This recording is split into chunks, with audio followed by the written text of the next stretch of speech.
Chapter 92. The Battle of the Three Kingdoms. Entanglement between women. Could it be that Sister Jinyan caused her injuries? Su Yingxue coldly questioned. If Miss Su insists on discussing injuries, then I will have a proper discussion with Miss Su.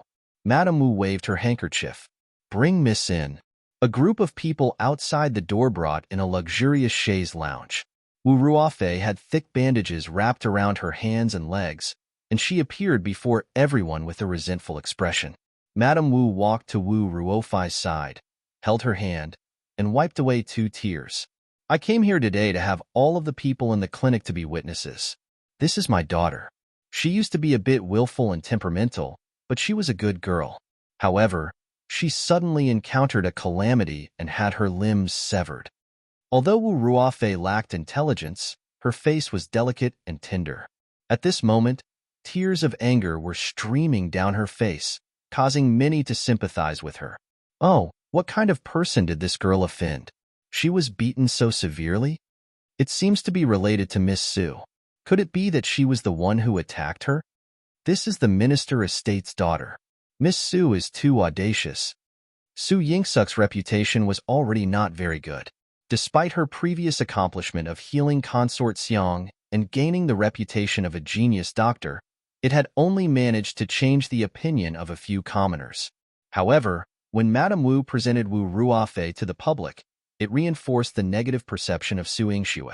Regardless of Su Yingxue's exceptional medical skills, she was still seen as a person with questionable character and cruel in her actions.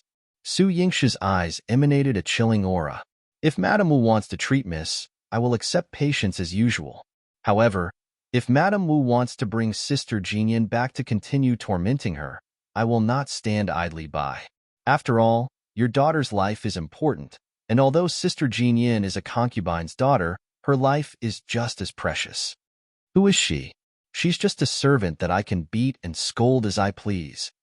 Wu Ruofei couldn't bear to see Su Yingxue protecting Wu Jinyan like this. Since she was young, her mother had taught her about the distinction between main and side branches.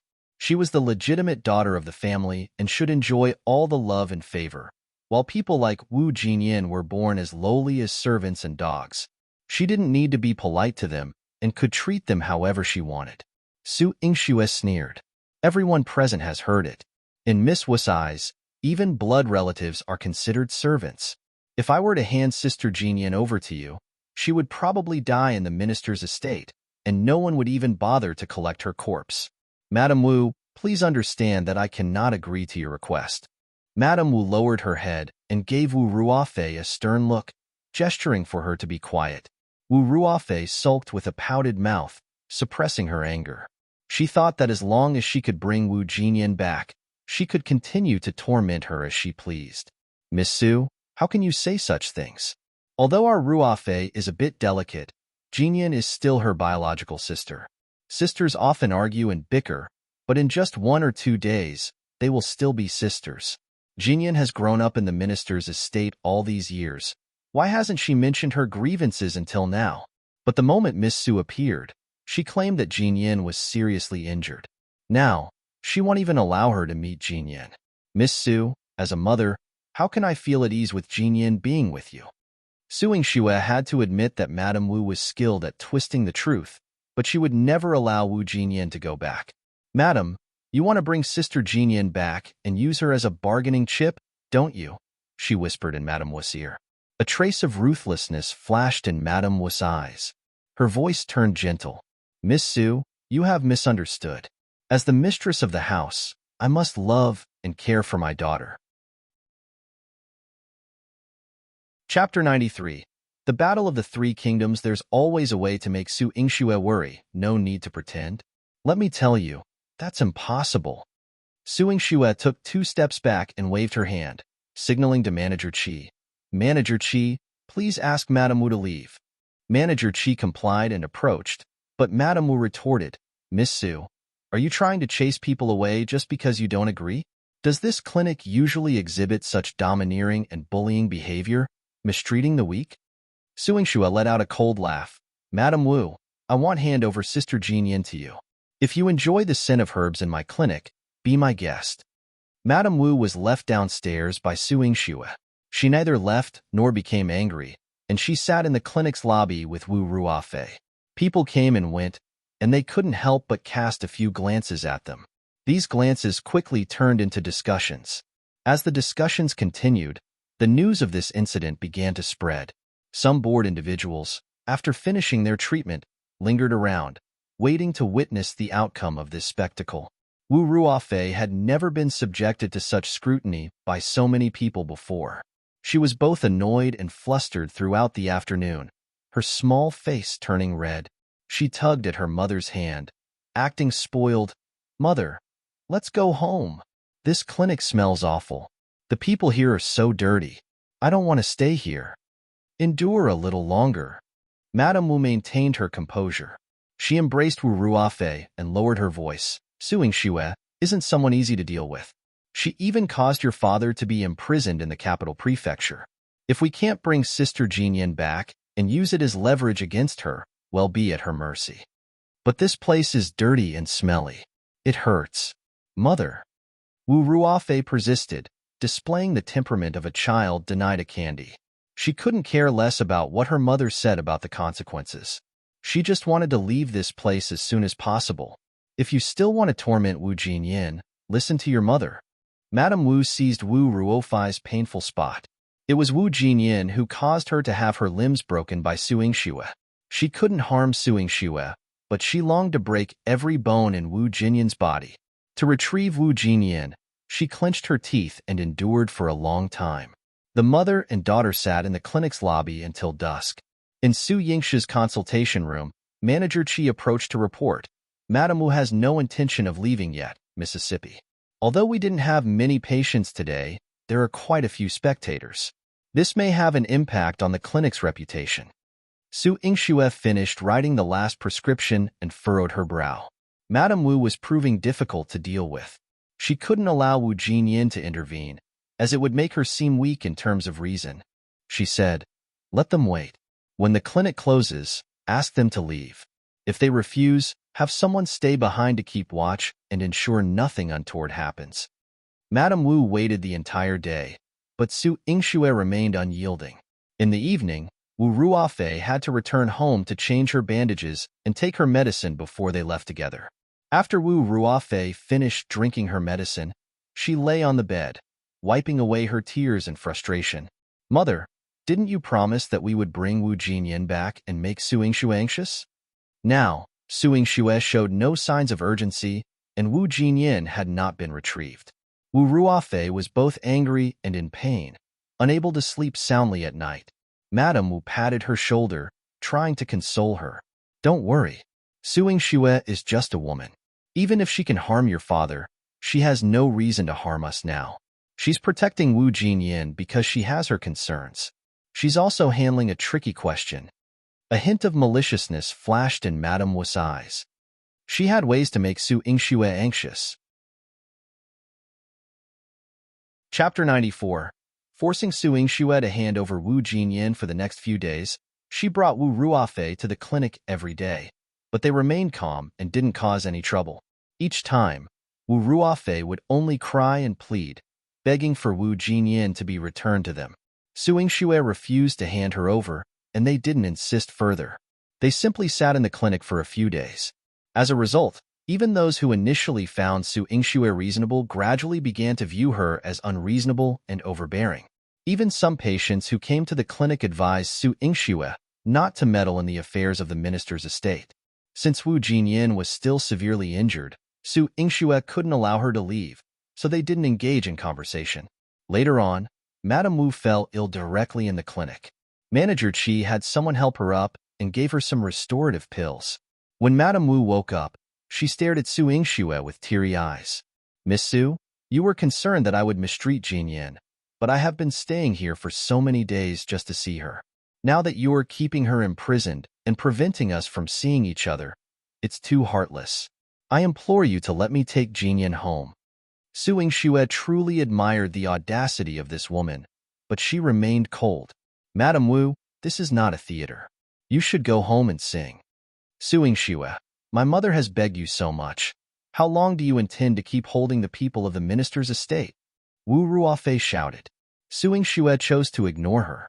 However, all the patients in the clinic started to join the commotion raised by the mother and daughter.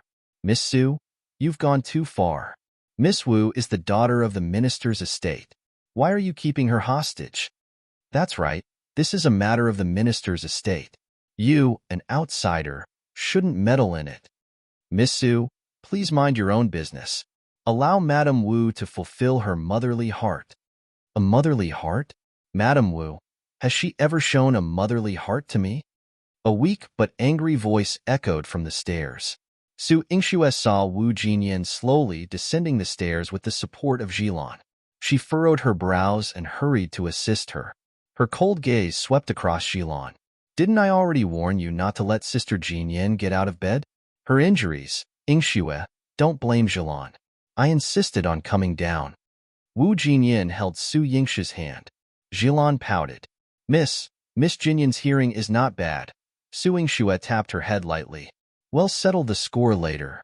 She supported Wu Jinyan as they descended the stairs. Wu Jinyan walked up to Madame Wu, her delicate face bearing a hint of mockery. Madam, when have you ever acted as a loving mother to me in these past 10 years? How dare you say such words in front of Yingxue? Madame Wu wiped away the tears in the corners of her eyes and reached out to hold Wu Jinyan's hand. Jinyan, I know you are an outstanding person. As a daughter of a concubine, you have suffered some injustice. However, I have raised both of your sisters since you were young, treating you fairly and without bias. If Ruofei has something, you have it too. But now, after meeting Miss Su, you collude with her to harm your sister and even caused your father to be imprisoned in the capital prefecture. How can you, as a daughter, bear to do such things? The people present didn't understand Wu Jinyan's situation. They only saw the pitiful state of Madame Wu in the past few days, so they all started to curse Wu Jinyan, accusing her of being heartless. Hearing these insults, Wu Jinyan found it particularly ironic. She forcefully shook off Madame Wu's hand and took a step back, a mocking smile forming on her lips. Madame Wu, do you dare to say that you have treated me as your own all these years without any bias? Madame Wu spoke with confidence. Why wouldn't I dare? As the matriarch of the minister's estate, I have naturally been impartial. I have always been fair to my children.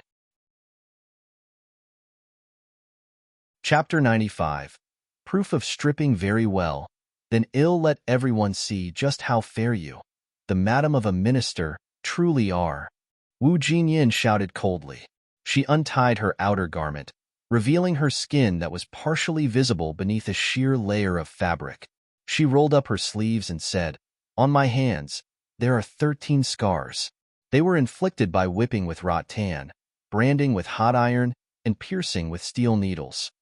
Then, she lifted the hem of her dress and continued, On my legs, there are 7 wounds, 2 of which were caused by Wu Ruofei's dagger.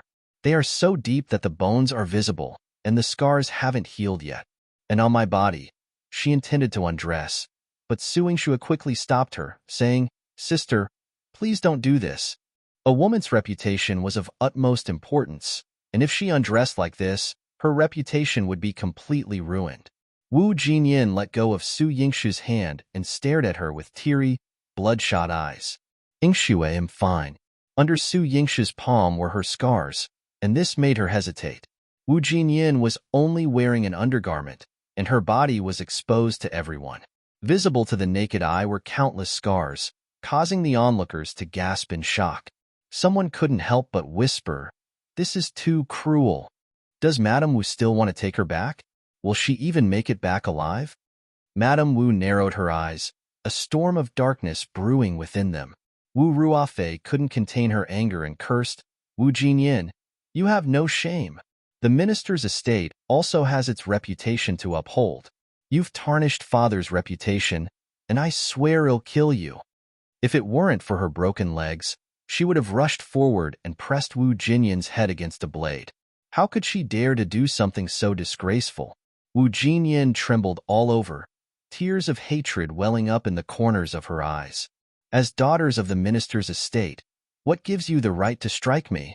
Just because you're a bitch born to a despicable woman. Wu Ruofei sneered with arrogance. She had always looked down upon Wu Jinyan's lowly birth and felt that she didn't deserve any respect in her presence. That was why she couldn't stand seeing her happy. Wu Jinyan approached her, raised her hand high, and slapped her hard across the face. Smack! Wu Ruofei, you have no right to insult my mother. Despite her humble background, she is a kind-hearted woman. And what about you, with your noble birth? You're arrogant, extravagant, and disregarding human life. You're not worthy of being the legitimate daughter of the minister's estate. She's not worthy, but are you? Madame Wu pushed Wu Jinyan away, her eyes filled with contempt from head to toe. Wu Jinyan, even if the minister's estate treated you poorly, we have raised you for over a decade. But today, you dare to undress in public, shaming yourself and tarnishing the reputation of the minister's estate. Our minister's estate will not accept a daughter like you. The minister's estate doesn't accept me? Wu Jinyan laughed heartily. Perfect. I also have no intention of returning to that filthy place. From this day forward, Wu Jinyan has no connection to the minister's estate. Madame Wu, there's no need for your hypocritical sympathy and to disturb the entire clinic. Jinyan, it is you who wants to sever ties with the minister's estate. I didn't force you. Our minister's estate is an esteemed and noble family. The children in our family are all exceptional individuals. You are truly unworthy of being a child of the minister's estate. Madame Wu's eyes were filled with cold disdain as she looked down on Wu Jinyan from head to toe. Meanwhile, she embraced Wu Ruofei in her arms, treating her like a treasure. You have no right to insult Yenner. Su Hao hurriedly arrived, wearing his battle armor with an imposing presence. His brows exuded a sense of anger. He took off his cloak and draped it over Wu Jinyan, embracing her frail body. Yenner, don't be afraid. Chapter 96. Slap the face. Wu Jinyan's heart felt like a withered spring, but with Su Hao's arrival, a warm current surged within her. She couldn't help but bury her head in his embrace and cry. Wu Ruofei was furious when she saw this scene. She used her hands and feet to try and separate them. Wu Jinyan, you bitch. Who do you think you are to be with Brother Hao? You're not worthy. Let go of my Brother Hao. Brother Hao? She's just a bitch. How could you be attracted to her? Wu Ruofei yelled like a mad woman. Su Hao turned to her and glared, sternly rebuking. Shut up. You have no right to insult Yenner. She is 100 times more noble than you. Wu Ruofei had liked Su Hao for a long time, and even catching a glimpse of him would make her ecstatic for half a day. But now he rejected her and said that she was not as noble as Wu Jinyan, causing her to burst into tears. Sob, sob. Brother Hao, how could you say that about me? Wu Jinyan is just a bitch. What's so good about her? Why do you like her and not me? Ruofei, General Su is a young hero, full of youthful vigor. It's possible for him to be temporarily captivated by a seductive woman. After all, as a legitimate daughter of the minister's estate like you would never strip off your clothes in public. Madame Wu consoled Wu Ruofei, a hint of derision in the corner of her mouth. Su Hao's arrival did not restore Wu Jinyan's reputation.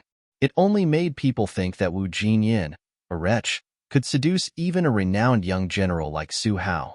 A wretch would always be a wretch. Su Hao clenched his fists. Yenner wanted everyone to see how cruel you and your daughter are. The wounds on her body are all thanks to you. If it weren't for you, Yenner wouldn't have been tormented like this. And yet, you dare to come here and make things difficult for her. General Su, don't be so angry. You're young and promising, but you've been bewitched. There will come a day when you wake up and realize that lowly women will always be lowly. Only women like our Ruofei are worthy of becoming your wife. Madame Wu provocatively smiled. The sharpness in her eyes was like a knife hovering over Wu Jinyan's heart. This was said to make her understand that no matter how she struggled, she couldn't escape her lowly status. Su Hao and she were worlds apart. Wu Jinyan felt empty inside, and her head became dizzy, almost on the verge of fainting. You're wrong. In this lifetime, I, Su Hao, will marry Yenner and Yenner alone. What does it matter if she's the daughter of a minister? In my eyes, you can't even compare to a single strand of Yenner's hair. Su Hao held Wu Jinyan tightly, his heart aching. He didn't dare exert any force on her frail body, as if she would crumble in his arms if he did. General Su, you keep calling her Yinner as if she's been seducing you for quite some time. However, wretches will always remain improper. For the sake of the Marquis Manor and the old general's face, it's better for General Su to sever ties with this wretch sooner rather than later. Madame Wu's eyes were filled with contempt. Since she couldn't take Wu Jinyan away today, she might as well completely ruin her, so that she would have no face to continue living in this world. Wait a moment, Madame Wu. Are you suggesting that the person who seduced my brother is a wretch? Su Yingshi's lips curled into a smile. Madame Wu immediately grew wary. What do you mean, Miss Su? Su Yingxue pointed at Wu Ruofei and loudly addressed the crowd. Did everyone hear just now how Sister Jinyan referred to my brother? And how did this esteemed legitimate daughter, born to the minister's wife, address my brother? Chapter 97. Have you seen it before? Wu Ruofei didn't realize that this was a scheme to provoke her and eagerly jumped into Su Yingshu's trap. What's wrong with me calling him Brother Hao? Su Yingxue, what does it have to do with you? Madame Wu quickly covered her mouth and gave her a stern glare. Shut up. Is it appropriate for a young girl like you to address him like that? Su Yingxue wore a nonchalant smile with a hint of satisfaction. Everyone heard it. The esteemed legitimate daughter of the minister's estate addressed my brother so intimately, even though they are not familiar with each other. In fact, my brother might not even know her name. Yet, she seduces him like this. Earlier, Madame Wu scolded Sister Jinyan. Does that mean she has good control over her legitimate daughter? What gives you, Miss Su, the right to twist the truth? How can a form of address be considered seduction? Madame Wu's eyes sparkled with coldness. If a form of address isn't considered seduction, then what about the love letters, handkerchiefs, and jewelry sachets that Miss Wu wrote and gave to my brother? Are those not considered seduction? Su Yingxue raised her eyebrows. Su Yingxue, don't spew baseless accusations and tarnish my daughter's innocence. Madame Wu became angry. She glanced at Wu Ruofei, who appeared guilty. It was evident that Su Yingxue wasn't speaking nonsense. She had done such a thing.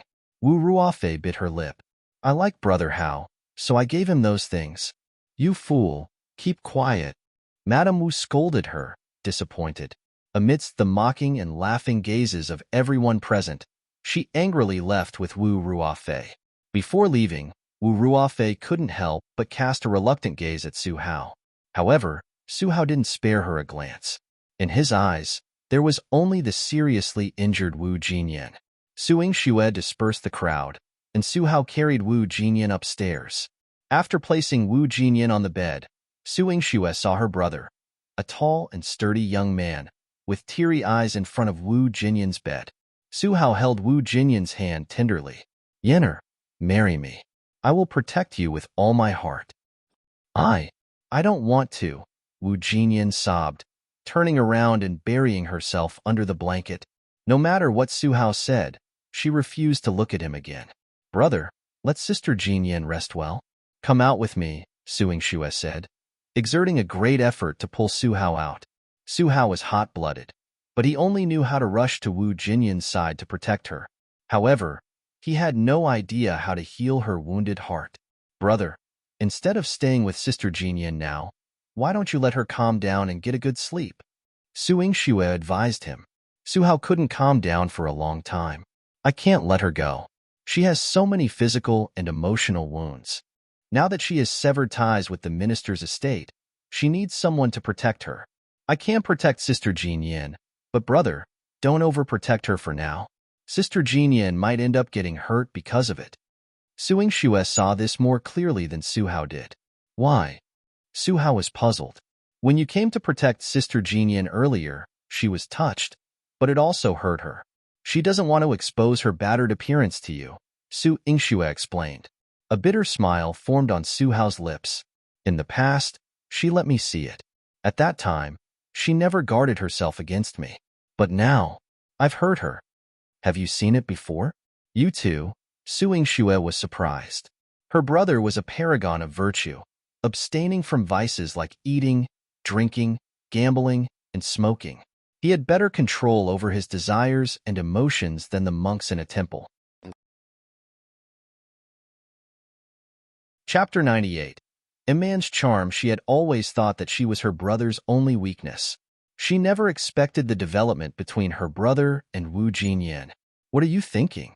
Su Hao tapped Su Yingshi's head. Yin'er isn't that kind of girl. At that time, she was encouraging me to keep going. Su Hao recalled the first time he met Wu Jinyan. She had gone into the mountains to gather herbs and came across him, heavily injured. He was covered in blood, but she didn't mind and saved his life, hiding him in a cave to recover. At that time, she was innocent and straightforward. He was worried about the injuries all over his body and refused to let her take off his clothes to apply the medicine. For his life, she took off her clothes and let him see that she was also covered in injuries. There was nothing to be embarrassed about. So, he agreed to let off his clothes. While Wu Jinyan was applying medicine to his wounds, he couldn't help but ask, "How could a young girl like you have so many injuries?" Wu Jinyan smiled and replied, "Are only men allowed to be injured in this world? As a woman, I can bear many wounds. Do you think you, a towering young man, would lose to me?" Of course not. Motivated by her words, Su Hao endured the excruciating pain of his injuries and the difficulties of relying solely on herbal medicine until he could leave the cave. He promised Wu Jinyan that he would grit his teeth and endure no matter how dangerous the situation was or how badly he was injured. Because of her words, he had become a young general. He had thought that he could give Wu Jinyan more and save her from her misery. But he didn't expect that their relationship would become distant. "I didn't realize there was so much going on between brother and sister Jinyan that I wasn't aware of." Su Yingxue pouted and touched her nose, pretending to be jealous. Su Hao earnestly explained, "You're different, but have I ever cared less about you?" "No." Su Yingxue firmly shook her head. Even though Su Hao liked Wu Jinyan, he had always been good to Su Yingxue, whether in their past or present lives. So she wasn't worried at all that once Wu Jinyan became her sister-in-law, Su Hao would treat her unfairly. She led Su Hao away and carefully analyzed the situation for him. "Sister Jinyan will make herself better. I will accompany her, but right now, the problem is how to help her resolve her anger toward the minister's estate. She's usually so composed, but today she went all out. It shows how long she has endured and how difficult it has been for her." Su Yingxue wasn't joking around with Su Hao. If Su Hao hadn't shown up, she would have gone to the minister's estate with Ziwei and quietly taken care of the matter. But now that Su Hao is here, she couldn't steal his task. She was also worried that Su Hao might be too upright and could not think of any schemes to make things difficult for women, or that he would not do it. Unexpectedly, after pondering for a moment, Su Hao patted her head. "I know what to do." "What? What are you going to do, brother?" Su Yingshi's mischievous eyes revealed a curious expression. Su Hao left her hanging. "You'll find out when the time comes." Su Yingxue was speechless. Why were men so mysterious and charming? She looked at Su Hao's back. Wasn't he incredibly handsome? And that ninth prince, although he always looked serious, he was shameless. Su Yingxue patted her head. "Why am I thinking about him again?" She forced herself to find something else to do and went to the backyard where her mother's belongings were kept. There were many ancient medical books there, and she hadn't finished reading them. She randomly picked one up to read. Chapter 99. Feed Ziwei candy. Flipping to a page, it was a picture of a human skeleton. Su Yingxue was startled for a moment, but as she analyzed it seriously, she found herself captivated by it.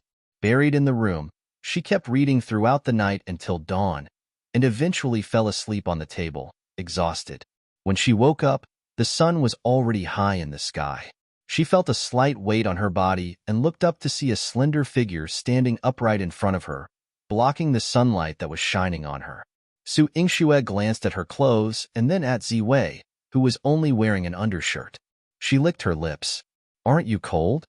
Ziwei maintained a stoic expression. "No." Su Yingxue felt a bit embarrassed. "Actually, you don't have to take care of me like this. I won't catch a cold even if I take a nap." Ziwei's eyes flickered, and the purple color at the corner deepened as if he was questioning Su Yingxue. Then he said, "You will?" Su Yingxue was speechless. Well, normal communication was impossible, but his intention made her want to reward him with a bowl of medicine. After entering Medicine King's Valley, Su Yingxue made him 2 bowls of medicine, one for detoxification and the other for recuperation. She placed the bowls in front of Ziwei and raised an eyebrow. "Drink up. Finish both bowls, not a drop left." Ziwei, who was usually decisive and efficient, hesitated and didn't make a move. Sitting in front of him, Su Yingxue stared at him. "What's wrong? Afraid it's too hot?" The medicine is most effective when consumed while it's still warm.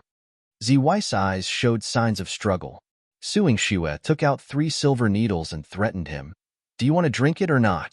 If you don't, I'll knock you unconscious and force it down your throat." Ziwei's expression remained calm. "You won't be able to prick me. Come here." Su Yingxue became angry and slammed the table. Obediently, Ziwei sat beside her. Su Yingxue held the needle against his neck and sneered. "Can I prick you?" Ziwei shifted his gaze. Yes. "Then can you drink the medicine properly?" After a long silence, Ziwei uttered a hoarse syllable, "bitter." Su Yingxue was confused. "You, who kill people mercilessly and lick the blood off your blade, are afraid of bitterness?" Su Yingxue thought. She was very doubtful, but as she looked into Ziwei's eyes, she knew he wouldn't lie. Su Yingxue covered her mouth, but couldn't contain her laughter. She stood up briskly. "Wait for me here."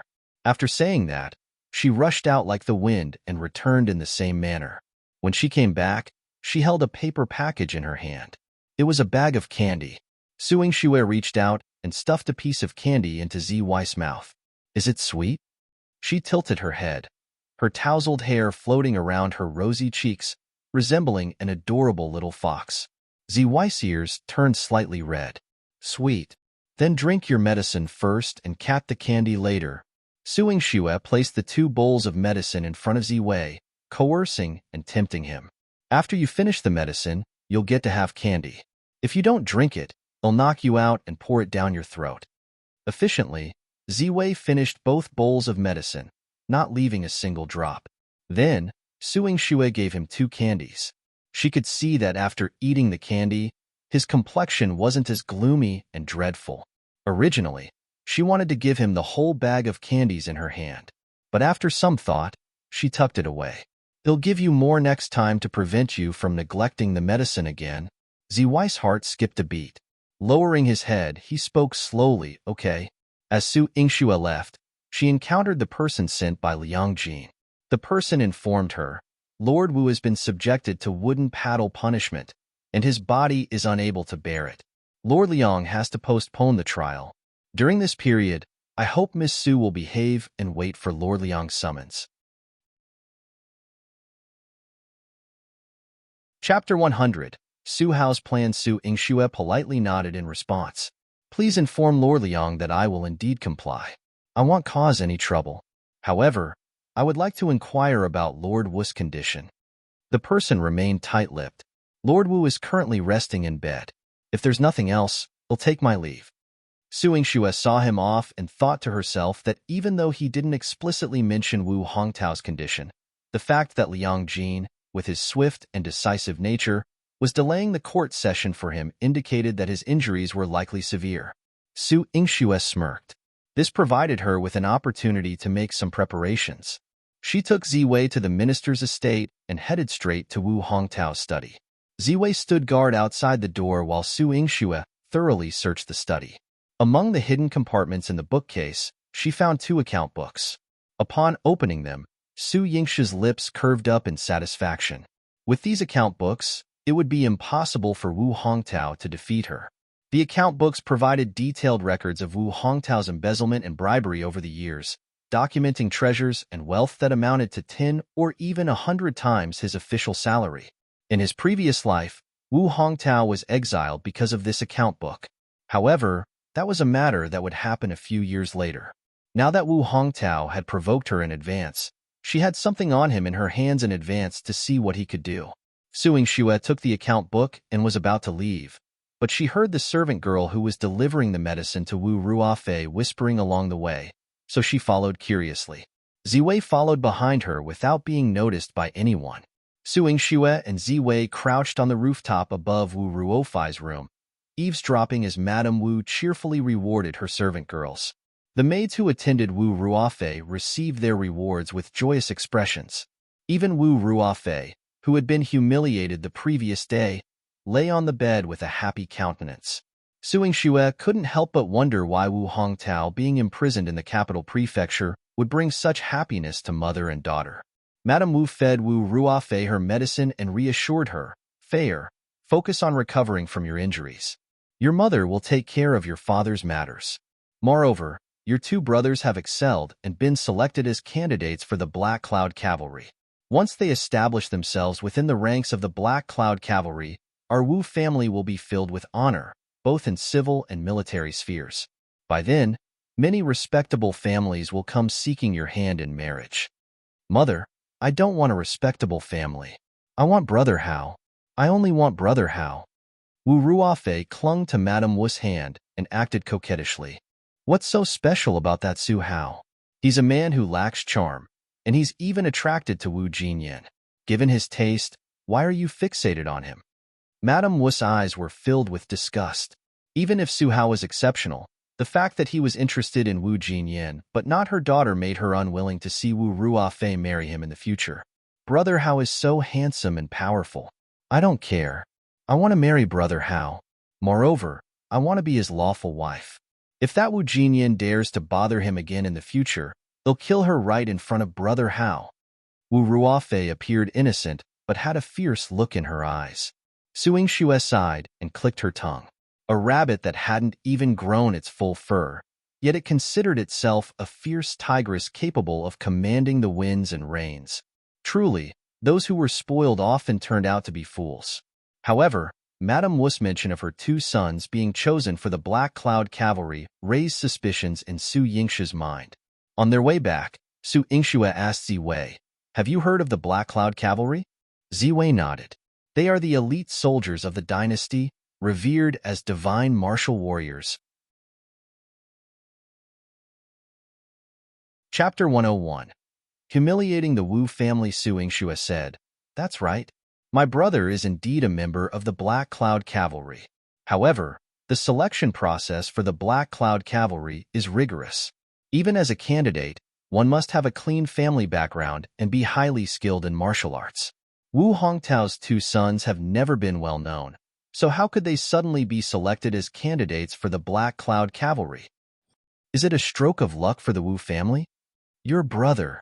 Ziwei's hoarse voice pierced Su Yingxue like a needle.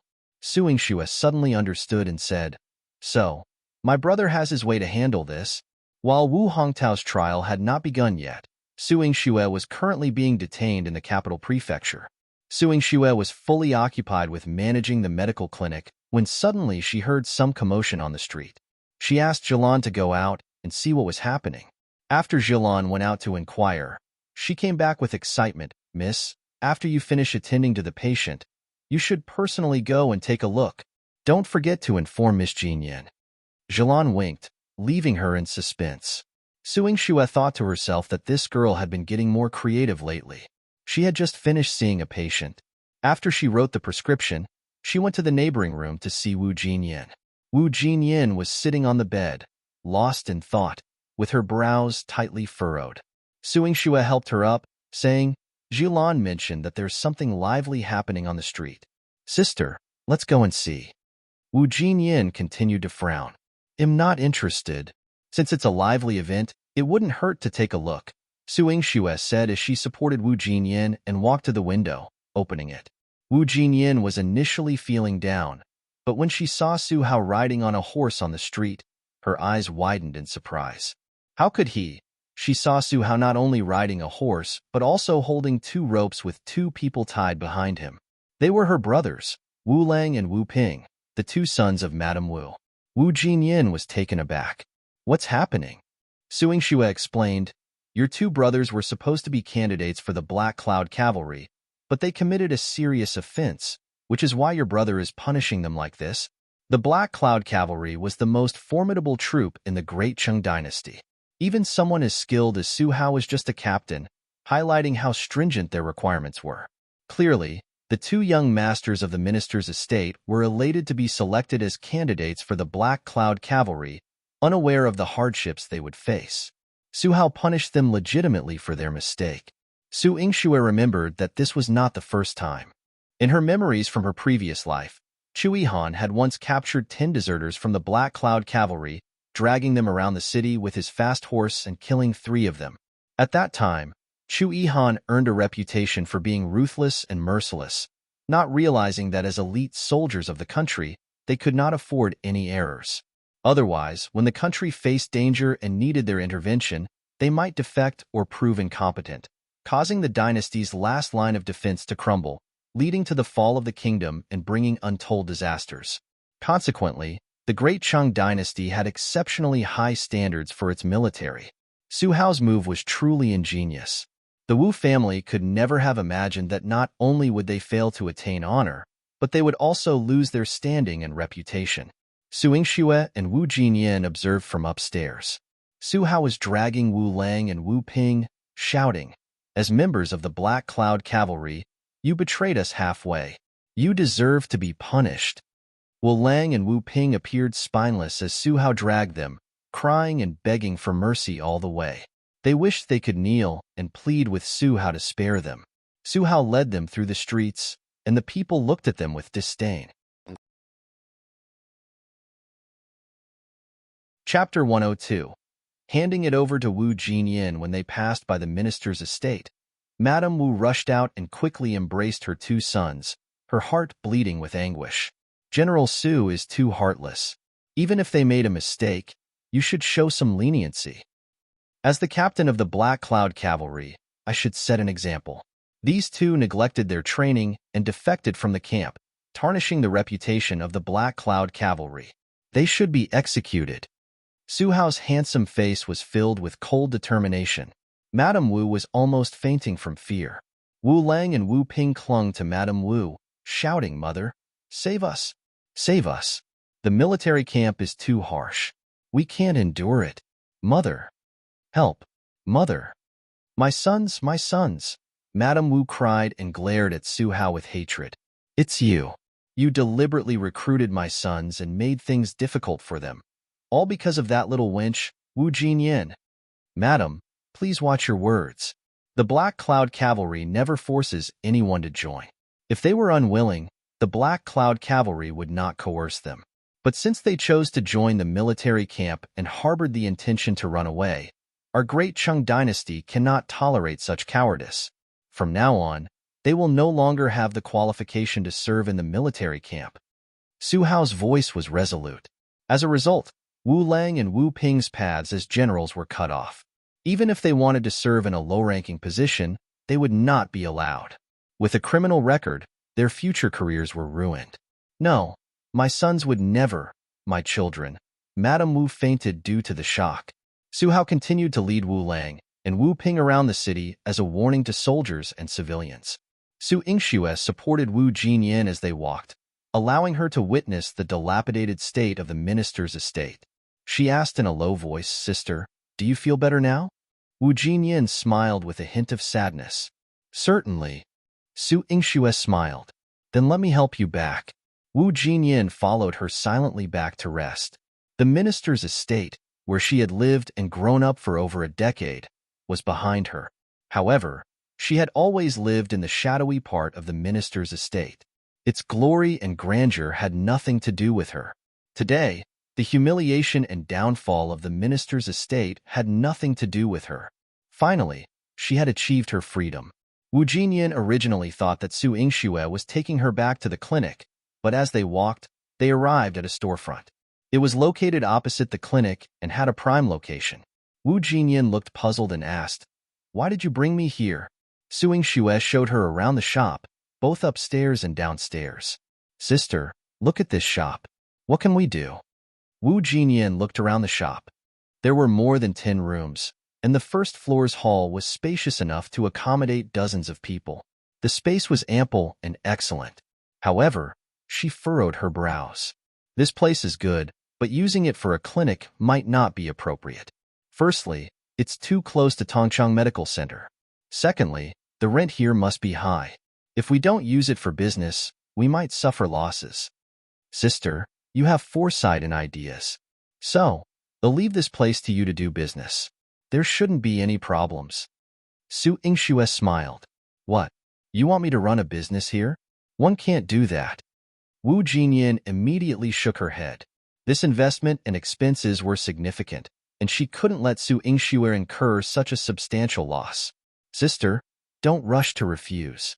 Let me ask you, you are familiar with spices and very interested in the production of cosmetics like rouge and powder. You have a pair of skillful hands and a clever mind. If I hand over the storefront to you, what would you use it for? Chapter 103. Chance for Women. Wu Jinyan thought for a moment and said, naturally, one would open a rouge and cosmetic shop. However, a shop of this size is too small, and the income wouldn't be ideal. Moreover, hiring experienced and skilled personnel would require careful arrangements. Su Yingxue patted her hand confidently and said, then I'll leave the shop and the arrangements to you, sister. You bought this shop for me, Yingxue? Wu Jinyan felt a hint of guilt and a sense of inferiority she couldn't explain. Although she was humble, she had been self-reliant since she was young. She had done favors to others, but she rarely received favors from others. This would make her feel that she was useless. It was true that she had cut off all ties with the minister's estate, so she was indeed no great use. Su Yingxue looked at Wu Jinyan seriously and clarified, no, I did it to make money. Sister, you know that for a woman to establish herself in the world, she must first have the property. Wu Jinyan's admiration for Su Yingxue grew even more. She could see things more clearly than most women, and that quality was indeed important. In this world, even if a man was born into a humble family, he could still rely on his abilities to make a name for himself. However, it was much more difficult for women. From birth, their destinies were largely determined. Before marriage, they relied on their parents' family background, and after marriage, they depended on their husbands. They couldn't strive openly and didn't have the same opportunities to compete on equal terms with men. Su Yingxue was born in a marquis manor and should have enjoyed a lofty position, but her foresight and advanced thinking were admirable and made her more attractive to spend time with. However, Wu Jinyan still had some concerns.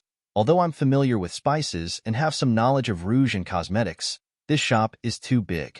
Starting construction will be a considerable expense, and if I can't make it profitable, Sister Jinyan, you dared to sever ties with the minister's estate and leave on your own. Don't you have the courage to manage a shop well? Or are you worried that if my brother finds out that one gave you the shop, it would damage your image in front of him? Su Yingxue pointed out directly. Wu Jinyan blushed slightly. That's true. So, Sister Jinyan, you will manage this place well and prove to my brother that he is a young general and that you are not weak, right? Su Yingxue's words struck a chord in Wu Jinyan's heart. Since the day she found out about Su Hao's identity, she had felt inferior. Why didn't she have a noble status like Wu Ruofei? If she did, she believed she could be with Su Hao. However, she thought of her mother who loved her very much.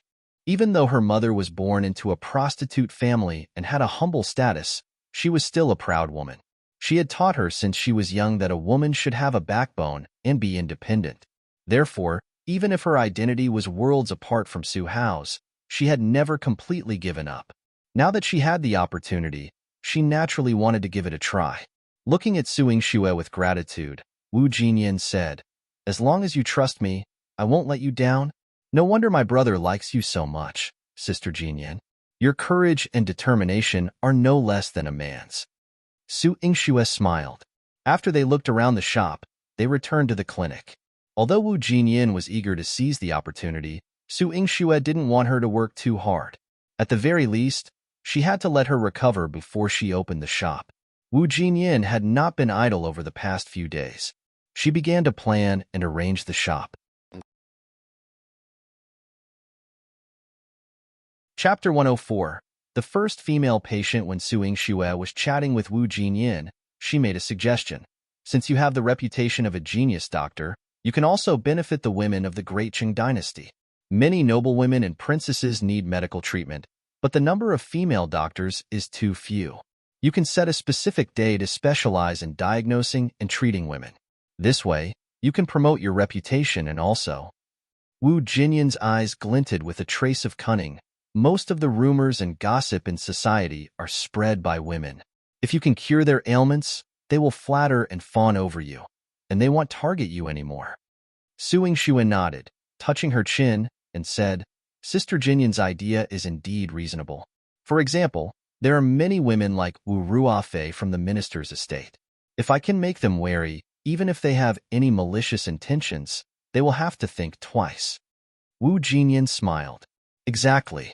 Moreover, by gaining the favor of all the noblewomen in the Great Qing dynasty, you will find it easier to pursue whatever you desire in the future. Su Yingxue organized Wu Jinyan's thoughts and asked Manager Qi to put up a sign outside. On every 1st and 15th day of the month, she would exclusively diagnose and treat women. As soon as the sign was displayed, people lined up for several days to get a number. While Yang Jin's court was not yet open, Su Yingxue had already started her consultation day, exclusively treating women. However, her first patient turned out to be none other than Su Yuro. The plaque in Su Yingxue's hand read Lin Cixi, but the woman in front of her was Su Yuro. Su Yingxue gave Su Yuro a cold glance. What's your problem? Su Yuro was dressed in a white gown, and her hair was adorned with beautiful tassels that made a soft sound when she moved her head slightly. She showed a hint of grievance on her fair little face. Sister, do you not welcome me? I haven't seen my sister for so long, and I've missed you. If you have something to say, say it. Otherwise, get out. Su Yingxue's tone was chilly. She had little patience for dealing with pretentious and hypocritical people. I came here to see you, sister, as you are consulting, Su Yuro replied. The root of your problem lies in your head, and it can't be cured in a short time. If you insist on treatment, I might have to crack your head open with a hammer to see what's going on inside. Will you be treated then? Su Yingxue raised her eyebrows. Su Yuro's face turned pale, aware that Su Yingxue was just threatening her, yet she couldn't help but feel intimidated. Cracking her head open with a hammer, she composed herself and forced a smile. I'm here with Cixi. She's waiting outside. They'll let her in first. You, get out and let the patient in, Su Yingxue said bluntly. Su Yuro gritted her teeth in her heart. If Su Yingxue continued to act arrogantly, she would pay dearly if she couldn't cure Lin Cixi later. She put on a smile and went outside to call, Cixi, come in quickly. My sister is a renowned genius doctor. She will surely cure you. Then, a woman in a green outfit walked in. Although her attire indicated she was a noble lady from a prestigious family, her face, Su Yingxue was taken aback. Her face was covered with pimples and marks, resembling a rice field with young seedlings. Lin Cixi needed the courage to come out. When she saw Su Yingxue's expression mirroring others, she immediately became angry and swung her whip at Su Yingxue. What are you looking at? You think I'm ugly too, don't you? Su Yingxue evaded her whip, furrowing her brows. She immediately realized that her temper was not great. She was easily agitated and had excessive internal heat, which could be strongly related to the pimples on her face. Chapter 105. Hereditary disease. After thinking about this, she kindly advised, if you want treatment, first put down the whip, then take 3 deep breaths to calm yourself down before we talk about your diagnosis. Lin Cixi's face swelled with anger, gripping the whip tightly and glaring at her. Let go of the whip? No way. If you dare to look down on me, despise me, 111 whip you to death first. Su Yuro smirked on the side, reveling in schadenfreude. Lin Cixi was the only daughter of the great general of the Flying Rider, and she had been arrogant and domineering since she was young. The lingering scars on her face made her temper even more explosive. Anyone who spoke impolitely to her would be immediately beaten up. Whether Su Yingxue could cure her was a different matter. With Lin Cixi's temper, she would undoubtedly get a beating first. Imagining Su Yingxue getting beaten up made Su Yuro feel exceptionally satisfied. Su Yingxue completely ignored Su Yuro's malicious delight and stared seriously at Lin Cixi. If you don't put down the whip, your face and your illness will never improve. Lin Cixi felt attacked and instinctively tried to whip Su Yingxue, but this time, Su Yingxue caught her whip, pulled her over with incredible strength, twisted the whip, threw it aside, and forcefully pushed her down on a chair. All. Lin Cece cried out as a needle was inserted into the back of her neck, draining all her strength. Sister, what are you doing? Cece is the only daughter of Great General Lin. If anything happens to her, even our Marquis Manor won't protect you. Su Yuro shouted nervously, causing Lin Cece, who was already agitated, to use even more force to try and break free from the acupoints sealed by Su Yingxue. Su Yingxue injected her again and said coldly, "If you keep struggling, your blood will flow backward, and your meridians will be severed, and you will die." Lin Cece's face turned even paler. Sister, how could you treat Cece like this? If something happens to her, General Lin won't let us off. Su Yuro was terrified, covering her face and almost crying. Su Yingxue was annoyed by her voice, so she clapped her hands and ordered, "Ziwei, throw her out." Yes. Ziwei flashed like the wind, picked up Su Yuro, and threw her onto the street. Su Yingxue heard her screams from inside the consultation room and nodded in satisfaction before closing the door and having Ziwei stand guard outside. Lin Cece was being controlled by her, and a fear that she had never felt before swept through her. Su Yingxue, what are you planning to do? If you dare to touch me, my father will kill you. Su Yingxue held her hand to take her pulse, asking indifferently, "Is your father, General Lin, also hot-tempered and easily angered? Is that why he taught you to use violence whenever you dislike someone, without any scruples?" Lin Cece gritted her teeth and said, "So what? Su Yingxue, let me tell you, just because you're the daughter of the Marquis Manor doesn't mean our Lin family will fear you. My parents only have me as their daughter. If you dare to harm me, they will tear down the Marquis Manor. Fine, go ahead and demolish the Marquis Manor if you wish. In any case, the one who will die young and explode won't be anyone from the Marquis Manor." After finishing taking her pulse, Su Yingxue sat opposite Lin Cece. Eiler words stunned Lin Cece. "You? How did you know?" Su Yingxue raised her head, her eyes clear and insightful. "Your grandfather didn't live past the age of 40, and your father's health is gradually declining. Based on your family's inheritance, you might die earlier than your grandfather and father did." Chapter 106. General Lin came looking for him. Lin Cece's face turned as white as a freshly painted wall, and she stammered, Can you save me?" "Yes, but the condition is that you must never use the whip again." Su Yingxue tossed Lin Cece's whip to the side. Su Yuro, covered in dirt from being thrown out, wanted to go back in. But when she saw the man holding a sword, she felt a deep sense of fear. Gritting her teeth, she got up and rushed towards the Lin Manor. Great General Lin Outyin had a hot temper and doted on his only daughter.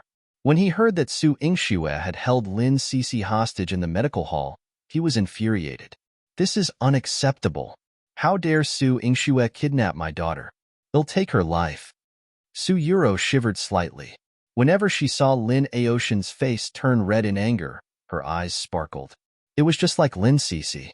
She was secretly delighted and said in a soft voice, "General Lin, if my sister has offended you in any way, please don't blame the Marquis Manor. After all, she is still young, and her medical skills might not be perfect. If she's not good at medicine, why is she running a clinic? How dare she treat my daughter? If anything happens to Cece under her care, they'll tear down her clinic and skin her alive." Lin Outyin grabbed his 9-ring saber and stormed toward the clinic. Su Yuro followed him, wearing a triumphant smile. As Lin Outyin entered the clinic, he roared, "Su Yingxue, hand over my daughter." His shout frightened many patients, and Manager Chi hurriedly came out to persuade him, "General, please calm down. Dr. Su is treating a patient alone. Please wait for a moment." Seeing Lin Aoshan's enraged face, Manager Chi felt a chill down his spine. It was as if he was facing a living deity like Guan Gong warding off evil spirits on the door.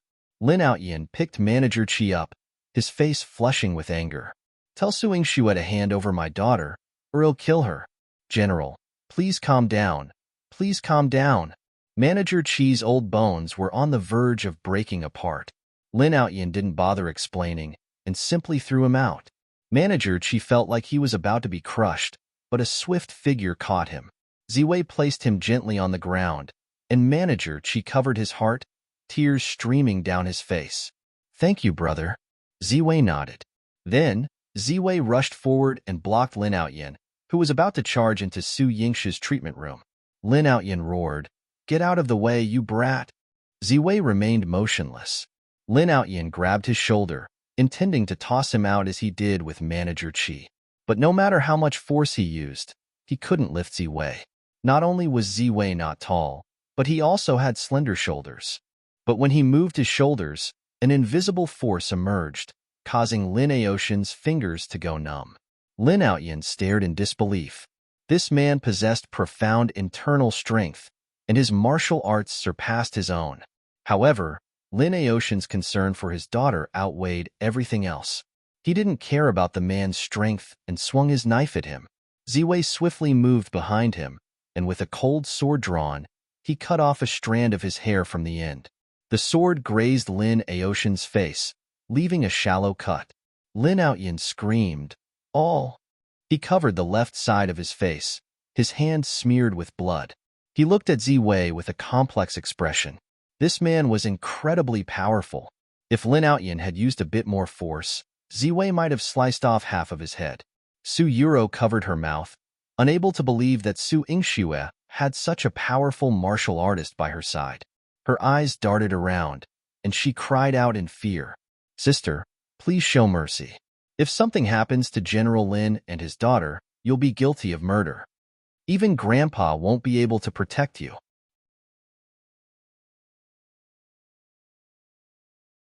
Chapter 107. "She's a genius, Doctor." Her shout further fueled the anger in Lin Aoshin's heart, and he rushed over to fight with Ziwei. Other onlookers were taken aback, thinking that Su Yingxue was too audacious. She dared to confront General Lin and his daughter. Ziwei knew that Su Yingxue wouldn't let him kill the man, so he merely engaged in combat without attempting to kill. However, Lin Aoshin's every move was deadly, and Ziwei's eyes flashed with a bloodthirsty coldness. With a single sword thrust, he could pierce through Lin Aoshin's heart. Just as he was about to deliver the fatal blow, Su Yingshi's voice rang out, "Ziwei, stop!" Whoosh! The sword's edge whistled past, but Ziwei quickly retracted his attack. Wherever his sword passed, 3 tables and chairs were shattered into pieces. Lin Aoshin's heart was trembling. If Su Yingxue hadn't stopped Ziwei, he would have been killed. Su Yingxue patted Ziwei's shoulder, instructing him to back off. Ziwei, who had been emanating a chilling, killing intent that even frightened Lin Outyin, now seemed like an obedient child, and he immediately disappeared from the medical hall. Lin Outyin couldn't even figure out where he went. "General Lin, let's talk things through. Your impatient temper is detrimental to your health. It's better to be more gentle." Su Yingxue kindly had someone help Lin Outyin, and even bandaged him to stop the bleeding. Lin Outyin sneered, "Bah, a kid like you dares to lecture me, a seasoned general. Where's my Cece? What did you do to her?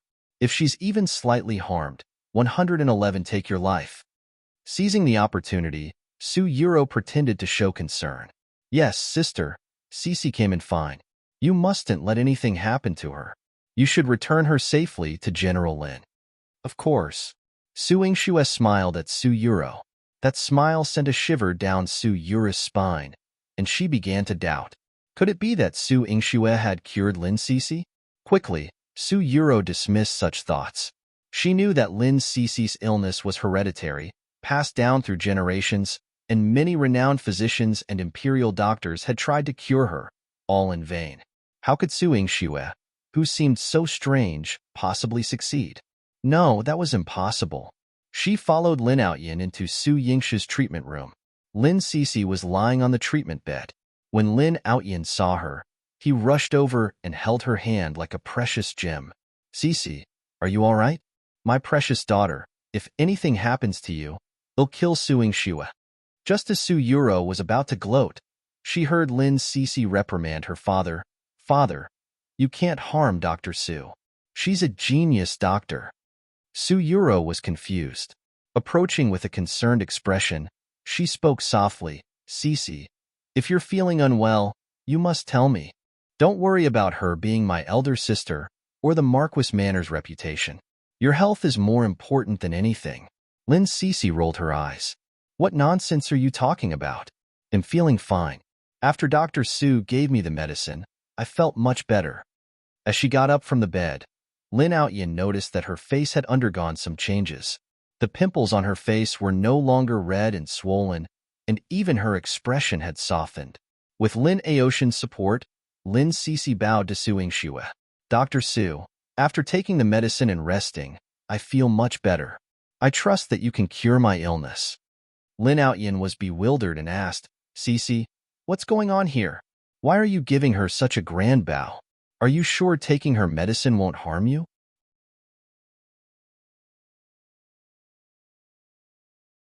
Chapter 108. Kowtow and kneel to thank me, father. What are you talking about? After I took Dr. Seuss medicine, one feel much more relaxed now, and I'm sleepy. I want to go back and rest. Lin Cece acted like a little girl, tugging at Lin Outyin affectionately. Lin Outyin was even more astonished. Lin Cece, just like him, had always had a fiery temper since she was a child, and even when she lost her temper and fought with him, her father, she had never acted so coquettish before. It was simply unbelievable. Moreover, she said, Father, our family has a hereditary disease. You should also let Dr. Su take a look at you. I'm sure she can help you sleep better. Lin Cece guided Lin Outyin to sit down on a chair and carefully implored Su Yingxue, Dr. Su, can you please treat my father as well? He is just like me. He hasn't had a proper rest for a long time, and his health has deteriorated significantly. Su Yingxue nodded. I can treat him, but General Lin has to be willing and trust me. Lin Outyin still had wounds caused by Ziwei, so it was hard for him to trust Su Yingxue.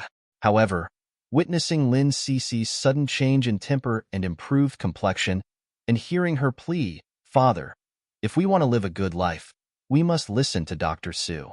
Only she can save us. Seeing his daughter's request, Lin Outyin could only put down his face and put his hand on the table. If you can't cure me, I won't thank you. Su Yingxue's expression remained indifferent as she took his pulse. As expected, he had the same condition as Lin Cece. He got excessive internal heat, disorderly lifestyle, causing damage to various organs. Consequently, he couldn't control his temper, and his health was declining. Su Yingxue poured a bowl of the medicine she had prepared for Lin Cece and gave it to Lin Outyin to drink. After taking the medicine, Lin Outyin immediately felt drowsy, and the burning sensation in his heart seemed to have been extinguished by a bucket of cold water. He was now drowsy and felt like resting. It had been months since he had proper sleep, and the repeated insomnia had made him increasingly irritable. Now that he had rested here with Su Yingxue for a while, he felt much more relaxed. Lin Cece noticed that her father's flushed face gradually calmed down, and the redness in his eyes lessened. She couldn't help but shed tears of joy. Father, do you feel the same way as one do? Much better, right? Lin Outyin was still a bit groggy, but he woke up and felt that his whole body was more comfortable. Yes, much better, and I don't feel like losing my temper anymore. Lin Outyin was perplexed. He looked at Su Yingxue with even more surprise.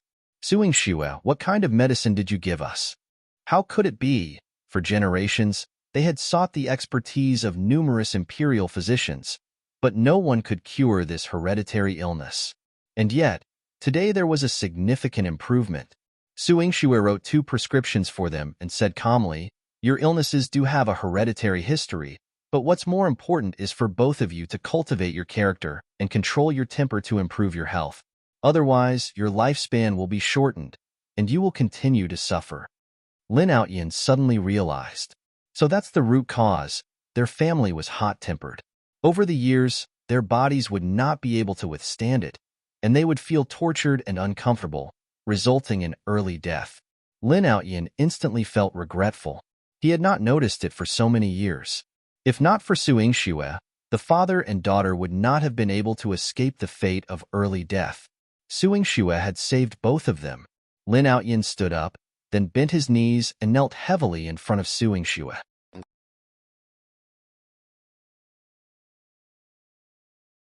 Chapter 109. Su Yuro is a sinister person. Thank you for saving us, Dr. Su. My daughter and I are incredibly grateful. General Lin, please rise, Su Yingxue replied with a benevolent smile. As a doctor, I must treat and save people. However, for both of you to recover from your illnesses, besides taking medicine, you must pay attention to various aspects of your daily life. Su Yingxue provided them with 2 sets of instructions. One was a prescription for medication, and the other contained guidance on how to regulate their lifestyle, including rest, diet, and learning to control their emotions and temper. She believed that if they diligently followed her advice, taking the medicine and improving their temperament, their health would significantly improve, and they could avoid early death, at least not dying before the age of 40. Lin Outyin and his daughter bowed deeply to Su Yingxue again. Lin Cici's fiery temper had changed. In front of Su Yingxue, she spoke softly, Dr. Su, please forgive me for my previous behavior. I don't want to die early, so I promise not to whip people easily in the future. Su Yingxue nodded reassuringly. Take good care of yourself, and your health will not be a problem. As for this whip, Su Yingxue returned the whip she had thrown aside earlier. Lin Cici, who had never parted with her beloved whip, felt a hint of fear upon seeing it again. One don't want it anymore. I'm afraid that I won't be able to control myself and will end up wanting to hit others again. As she said that, a wave of impatience surged in Lin Cici's heart. In the past, she did not know how to control her temper at all. She was like a firecracker that would be ignited at the slightest point. She would randomly whip anyone, so she did not have a single friend since she was young. She seemed to be self-reliant and trained in martial arts, but she was inferior.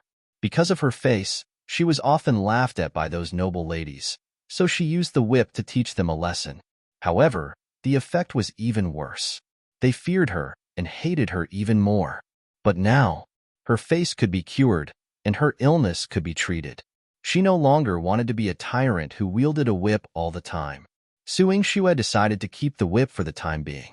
In that case, they'll hold on to the whip until you can control your temper and refrain from anger. Once you've achieved that, you can come to reclaim it. There's no need. I'll give this whip to Dr. Su.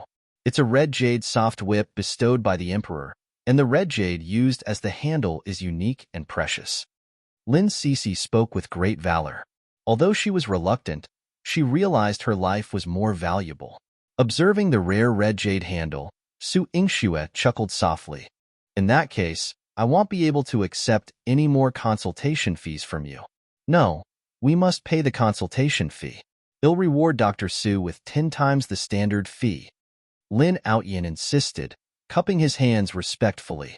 No need for that. I treat all patients equally, not just the wealthy and noble. One only charge the regular fee. General Lin, you can pay the standard fee at the counter, Su Yingxue replied calmly.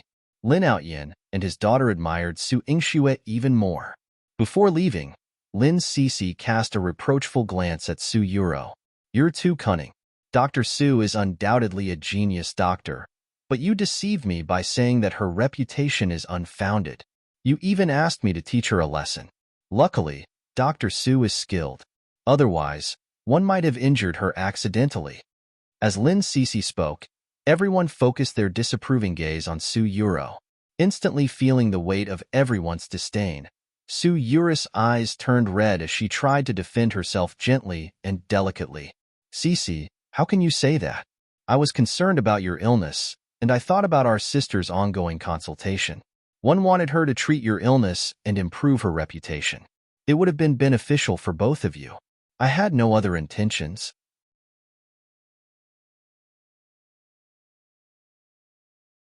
Chapter 110. The second female patient. What do you mean there's nothing else? Before one came, you clearly said that your sister would mock me. I couldn't stand it anymore, so one whipped her. You're twisting the truth. Lin Cici's temper flared up again. Even though she didn't have a whip in her hand, it didn't prevent her from speaking the truth. Everyone immediately understood how Su Yuro was trying to manipulate the situation. Su Yuro's face flushed and then turned pale. She bit her lower lip. She was secretly annoyed. Lin Cici was an idiot. She was deceived by Su Yingxue with just a few words. Tears hung from the corners of her eyes. Cici, It's a gratifying thing that you can be cured by my sister. However, I've always been there for you, hoping that you'll recover soon. Even if one haven't done much, I've still put in some effort. Now that you're blaming me like this, it hurts my heart, sob. She had a delicate face that made people dote on her. Now that she was crying like a pear blossom in the rain, people could not bear to blame her. However, General Lin and his daughter were both straightforward and fiery individuals. They were not fooled by her tactics at all. General Lin even retorted disdainfully, "A woman like you should stop associating with Cece. One don't want her to become a hypocritical schemer like you." He then turned to remind Su Yingxue, "Dr. Su, be careful not to be harmed by such a vile person." Su Yingxue nodded. "Thank you for your reminder, General." Su Yuro felt the rage boiling inside her, but couldn't express it. She wished she could spit all over the faces of the father and daughter. Fool. A whole family of short-sighted fools. Once they left, Su Yuro knew she couldn't stay at the clinic any longer. Su Yingxue had already warned her that if she came again, she would get Ziwei to take action against her. The man with the sword looked too terrifying, and Su Yuro didn't dare to get anywhere near him. She had no choice but to leave. Thankfully, today, she had only come to the clinic with Lin Cece, and there were no nobles present. Otherwise, if news of what happened today spread, her true identity would be exposed, and the image she had carefully crafted for many years would be ruined. However, the humiliation she faced today made her angry just thinking about it. She couldn't swallow her anger. She went to a garden to vent her grievances, crying her heart out. After all the commotion, Su Yingxue had only treated Lin Cece. It was noon, and she was supposed to go for lunch and rest. However, she heard Manager Chi talking to someone outside. "Miss, the doctor needs to rest at noon. You can come back in 2 hours. Please tell her that this is the only time I'm available and hope drive Su can show some mercy to a woman like me," a gentle voice replied, causing people's hearts to ache. Manager Chi was in a dilemma. Su Yingxue stood at the door of the treatment room and smiled at the woman. "Miss, please come in." The woman's eyes lit up, and she hurriedly entered the treatment room, immediately closing the door. Su Yingxue sat in front of her table, noticing the woman's peculiar behavior and her unusual attire. Although it was early spring, it wasn't so cold that one needed to wear so many layers of clothes. The thick garments covered her graceful figure entirely. Additionally, she wore a veil under her hood, making it impossible for Su Yingxue to see her face. Su Yingxue could only make assumptions based on the silk and gold embroidery on her clothes, indicating that she came from a wealthy family. Shang Ping sat in front of Su Yingxue, clutching her clothes with both hands. Her gentle voice trembled as she said, "Doctor, I'm sick." Su Yingxue noticed her nervousness and decided not to ask further questions. Instead, she asked her to extend her hand for a pulse examination.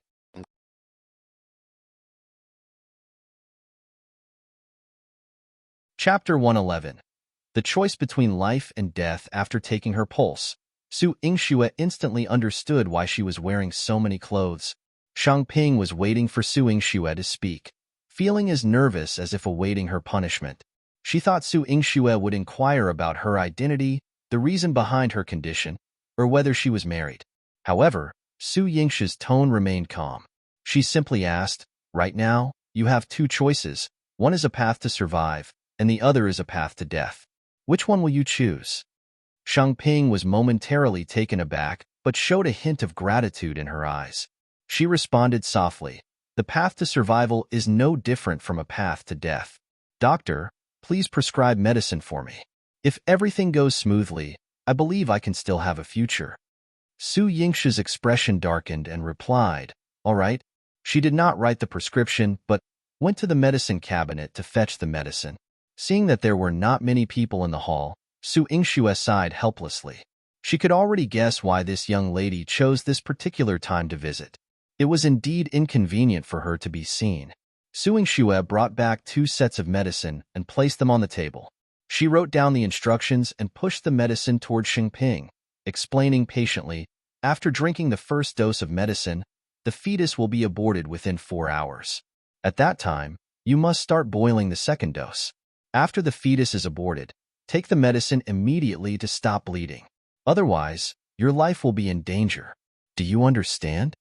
Shang Ping tucked the 2 sets of medicine into her arms and replied in a soft voice, I understand. Thank you, doctor. After settling the bill and taking the medicine, Shang Ping was about to leave. Su Yingxue noticed that she was wearing too many clothes, making her movements somewhat awkward. In the end, she could not help but hold her shoulder and exhorted, if you have the means, take good care of yourself. If there's another occurrence, you won't be able to conceive for the rest of your life. Shang Ping chuckled softly, her voice tinged with self-deprecation. She moved her lips as if to say that she might not be deserving of the blessing of having children in her life. However, she realized that she couldn't implicate Su Yingxue because of her own identity, so she merely curved her lips and said, Thank you, doctor. She was a compassionate and understanding doctor.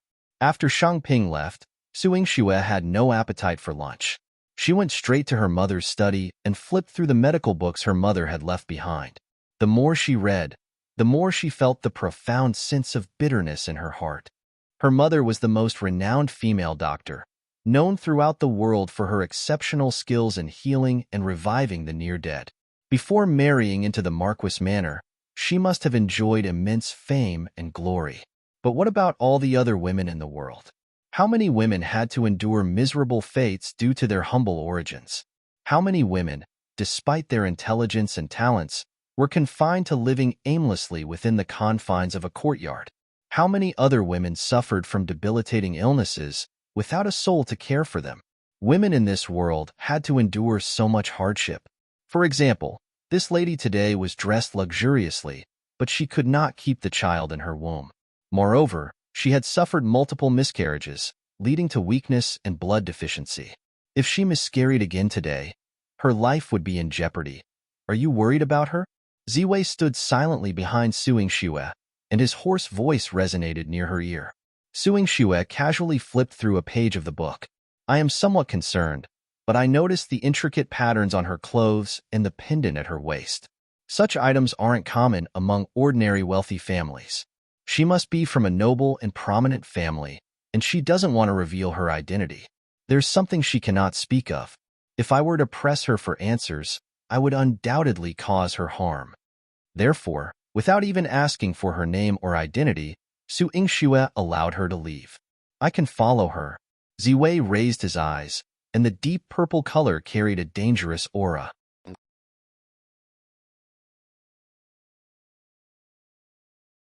Chapter 112.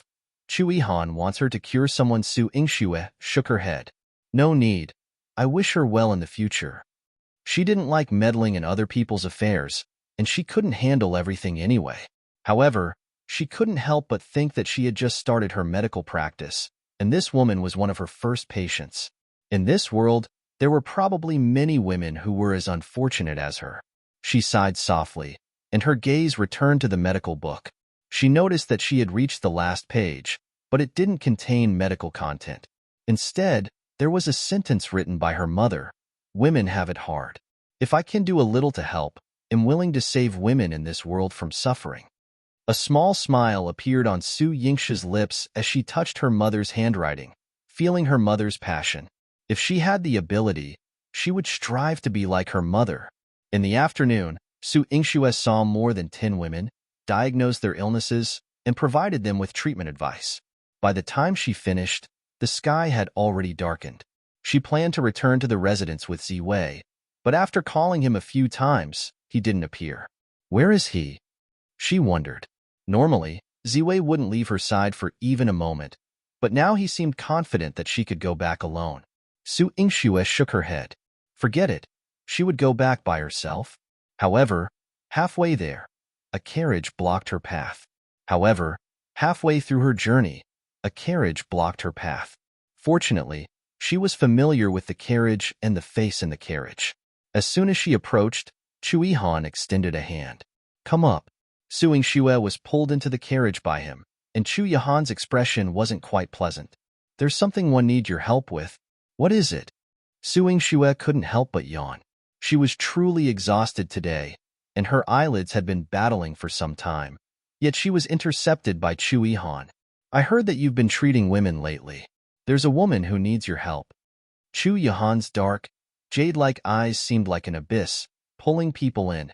Su Yingxue perked up instantly. A woman you care a lot about? Chu Yihan patted her head. I don't care about her, but it's related to me. Su Yingxue rolled her eyes, whispering under her breath, You said you're not interested in women? He was so flirtatious with her, and now there was another woman he had a relationship with who needed her to save. All those rumors were just gossip. Humph. Although she felt a bit disgruntled, Su Yingxue couldn't escape from Chu Yihan. After Chu Yihan brought her to a mansion, he went straight into it. Su Yingxue didn't notice what was written on the plaque of the mansion. She followed Chu Yihan inside, and as soon as they entered the courtyard, they heard a maid crying and running over. Your Highness, you've finally come. The princess. She's in critical condition. Su Yingxue was confused. Princess? Chu Yihan took her to a bedroom, and it was in complete disarray, with blood all over the floor. A pile of blood-stained gauze was next to the bed, and there was a just-delivered stillborn baby. Looking at the woman's weak and pale face, Su Yingxue asked in suspicion, Are you the patient from noon? Shang Ping's breathing was feeble, and her bright, crystal-like eyes held a tinge of sorrow. Dr. Su, we meet again. Su Yingxue felt a heaviness in her heart. I wish I didn't have to see you like this tonight. She turned around and pushed Chu Yihan out. Get someone to prepare clean bandages and hot water. I need to treat her. Chu Yihan nodded solemnly. Understood. He waited outside while Su Yingxue turned back inside. As she tended to Shang Ping's bleeding, Shang Ping had already fainted.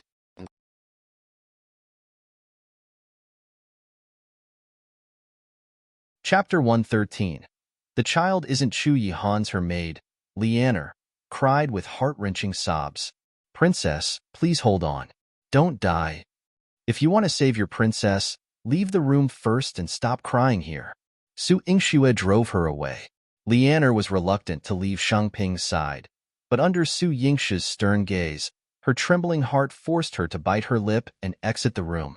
Su Yingxue checked Shang Ping's pulse, administered acupuncture, and then entered the Medicine King Valley to retrieve blood-clotting grass. After grinding it into powder, she fed it to Shang Ping. She proceeded to cleanse Shang Ping's body, removing remnants of the afterbirth and applied medicinal herbs to stop the bleeding. With these tasks completed, Su Yingxue fed the medicine Shang Ping that she had prepared earlier in the day. Gradually, Shang Ping regained consciousness after consuming the medicine. Her pale lips moved as if she intended to speak. Su Yingxue advised her, Your body is weakened now. Don't speak. Lie down and rest. You'll stay here tonight. You'll experience pain, but you must endure it. Shang Ping's tear-filled eyes conveyed gratitude since she couldn't speak. When Su Yingxue saw this, her heart ached even more.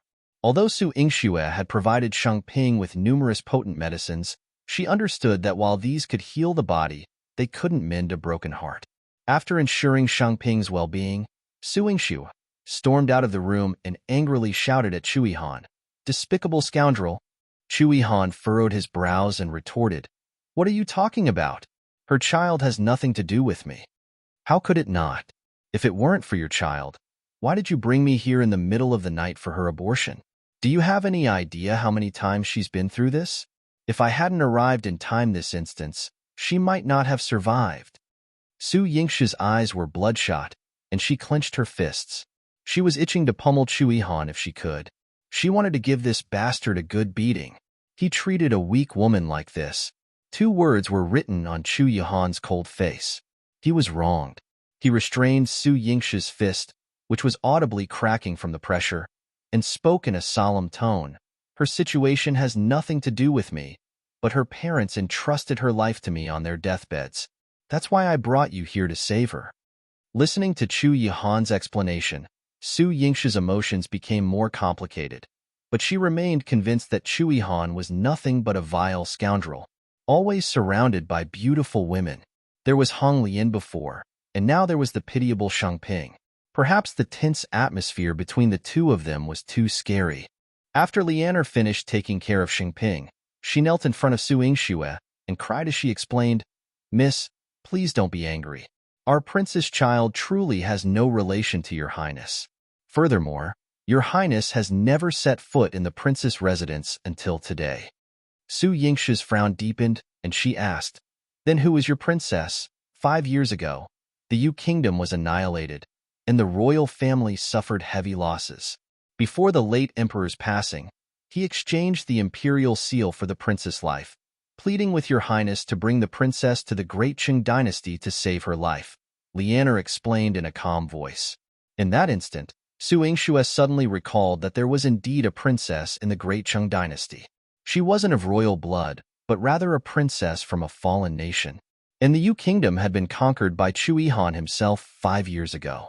It had now become a part of the great Qing dynasty's territory. Upon closer consideration, Shang Ping did indeed have a connection with Chu Yihan, yet her maid had confirmed that the child was not his. As Su Yingxue gazed at Chu Yihan, her feelings became even more intricate. Chu Yihan saw that she had finally stopped beating him up, so he pulled her to sit down and patiently explained. Just now, her maid came seeking help. She said that the princess' life was in danger. That's why I brought you here. I did not know about her exact condition.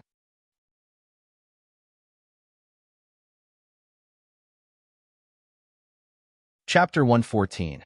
She's too pitiful. When Chu Yihan brought her back 5 years ago, he secured a princess manor for her and told her that if her life was ever in danger, she could seek him out at the 9th prince's mansion. Little did he expect that when they reunited 5 years later, she would be in such a state. Chu Yihan's tone remained calm and unruffled, devoid of any sentiment. There was no trace of empathy or regret. However, Lianer felt wronged on behalf of Shang Ping. She knelt before Chu Yihan, tears streaming down her face as she pleaded, "Your Highness, please pardon me. The princess has endured so much suffering over these 5 years. She said that unless her life is at stake, she must not disturb your highness. Even tonight, she forbade me from seeking your highness' help, but I'm truly terrified that the princess won't survive." Princess Shangping was a rare beauty, her eyes shimmering like glass, exuding an enchanting allure. When ordinary men saw her like this or listened to Lianer's words, they would feel their hearts ache and be moved. However, Chu Yihan merely responded with a casual hum. She was not curious about what happened to Shangping, nor did she feel any pity for her. Su Yingxue suddenly felt that this man was too cold-blooded. After all, she was a beauty he had brought back from conquering the country. Didn't he feel sorry for her? Chu Yihan turned his head around, and as if he had seen through her thoughts, he said coldly, "Those unrelated to me won't elicit my sympathy." His words were truly cutting. Inside the bedroom, Shang Ping, her eyes blurred with tears, heard Chu Yihan's words, and her last emotional defense crumbled. Su Yingxue and Chu Yihan had stood vigil over Shang Ping throughout the night. When she awoke the next morning, Su Yingxue prepared another dose of medicine for her to take before departing. "Dr. Su, please wait." Shang Ping sat on the bed. The pain was unbearable, but she still insisted on bowing to Su Yingxue. "Dr. Su, I'm deeply indebted to you for saving my life. Thank you." As a woman, Su Yingxue naturally felt sorry for her. She helped Shang Ping to sit up and spoke gently. "One don't like to meddle in other people's business, but as your doctor, I hope that you can take good care of your body. Given your current situation, bearing children might not be advisable. Please, in the future, prioritize your well-being." A touch of melancholy flickered across Shang Ping's delicate face. "Thank you, Dr. Su. As for the future, let it be." Let it be? This was the first time Su Yingxue had heard a woman speak with such despair. What could have possibly transpired to lead this young girl to utter such words? Lianer had been serving Shang Ping since she was young. Seeing her like this, she cried heartbroken. "Princess, when will these days end? If no one protects you in the future, you're going to be tortured to death by those people." She knelt before Chu Yihan, crying desperately. "Your Highness, please have mercy. Take the princess as your wife. Offer her your protection. Princess is too pitiful."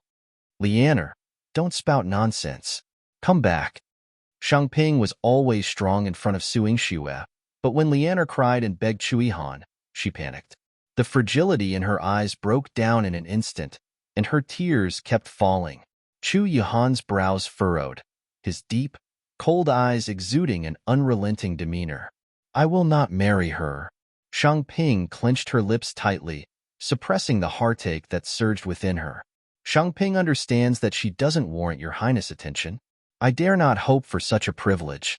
Lianer was just speaking casually. Lianer shook her head desperately. No, princess. I'm not saying this casually. Other than the emperor, only ninth prince can protect you. Only by marrying your highness can you not be remembered by those thieves and not be bullied by them. Otherwise, your life will be in danger in the future.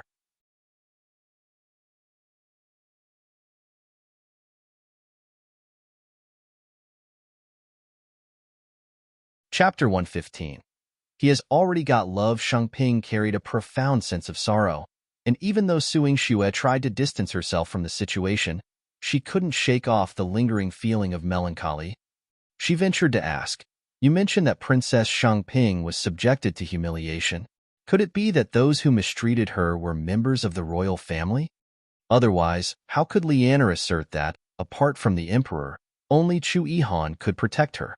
Despite being a princess of a fallen kingdom, Shang Ping was still a princess after all. It seemed unlikely that anyone, apart from those of the royal family, would dare to subject her to such humiliation, leading to multiple miscarriages. Shang Ping could only suppress her emotions and continue to sob quietly. Meanwhile, Lianer wept in silence. Su Yingxue instantly understood that she had guessed correctly. However, she genuinely wished to avoid getting involved in this affair. Chu Yihan also detected Su Yingxue's thoughts. He left a sentence, "I will have someone guard the princess manor." Then, he left with Su Yingxue. As Shang Ping watched him leave, his departure seemed cold and unfeeling, but his hand held Su Yingxue's hand tightly. The lingering doubts she had held for years were suddenly dispelled. It turned out that the man she deeply loved wasn't incapable of love. Instead, he was already in love, and that love was unique. Inside Chu Yihan's carriage, Su Yingxue was so tired that she was lying on the small table. However, the way she looked at Chu Yihan was still filled with disdain. Chu Yihan felt wronged. He poked Su Yingxue's soft cheek. "It's been proven that her situation has nothing to do with me. Why are you still looking at me that way?" Su Yingxue did not know where the anger came from. Perhaps she pitied the princess of a fallen country, or perhaps she was angry. Chu Yihan was good at attracting women. One or two of them were stunning women. How many other women were there around him? How many other women were still thinking about him and hoping to have a relationship with him? The more Su Yingxue thought about it, the angrier she got. She decided not to think about it anymore and not look at Chu Yihan, that scoundrel. Having stayed up all night, she fell asleep in that position. She didn't know how long she had slept. The sun shone in from outside the car window, and her body felt slightly hot. She rubbed her eyes and woke up. To her surprise, she was still in Chu Yihan's carriage. However, her sleeping position had shifted. She had moved from the small table to rest her head on Chu Yihan's lap. This man had an impressive physique. His powerful legs made for a comfortable pillow and a pleasant touch. Su Yingxue was still wrapped in a blanket. Chu Yihan gently pinched her delicate nose. "Doctor, Su, did you sleep well?" Su Yingxue rubbed her face and put on a serious expression. "I slept well. Goodbye, Your Highness." With that, she hopped out of the carriage, seemingly carefree and nonchalant. Chu Yihan looked at her with a complicated expression. Su Yingxue paid little heed to his reaction. She entered the Marquis manor without a second thought, leaving him puzzled. The feeling was undeniably liberating. After all, Chu Yihan was surrounded by so many exceptional beauties. Chu Yihan sat in the car. Su Yingxue had been sleeping on his lap for a long time, so her faint body fragrance lingered on his lap. He lovingly caressed the place where she had pressed him just now. Before long, there was movement outside the carriage. Emochi spat out a mouthful of blood, his breathing ragged. "Master, I failed. I couldn't kill him and lost track of him. One haven't been able to locate his hiding place." Chu Yihan's deep eyes flickered with a dangerous glint as he stared at the Marquis manor behind him. "Hiding place? Right here." He didn't blame Emochi and said coldly, "Continue until you succeed in killing him."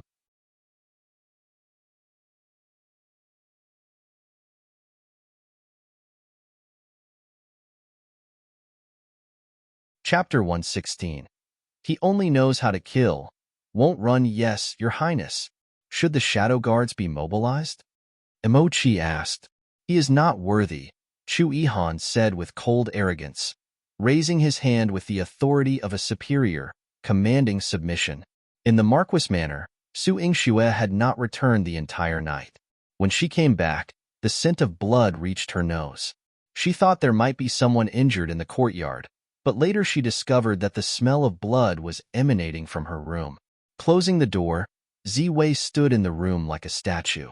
The deep purple at the corners of his eyes exuded an intense coldness, and his eyes seemed veiled by a crimson mist.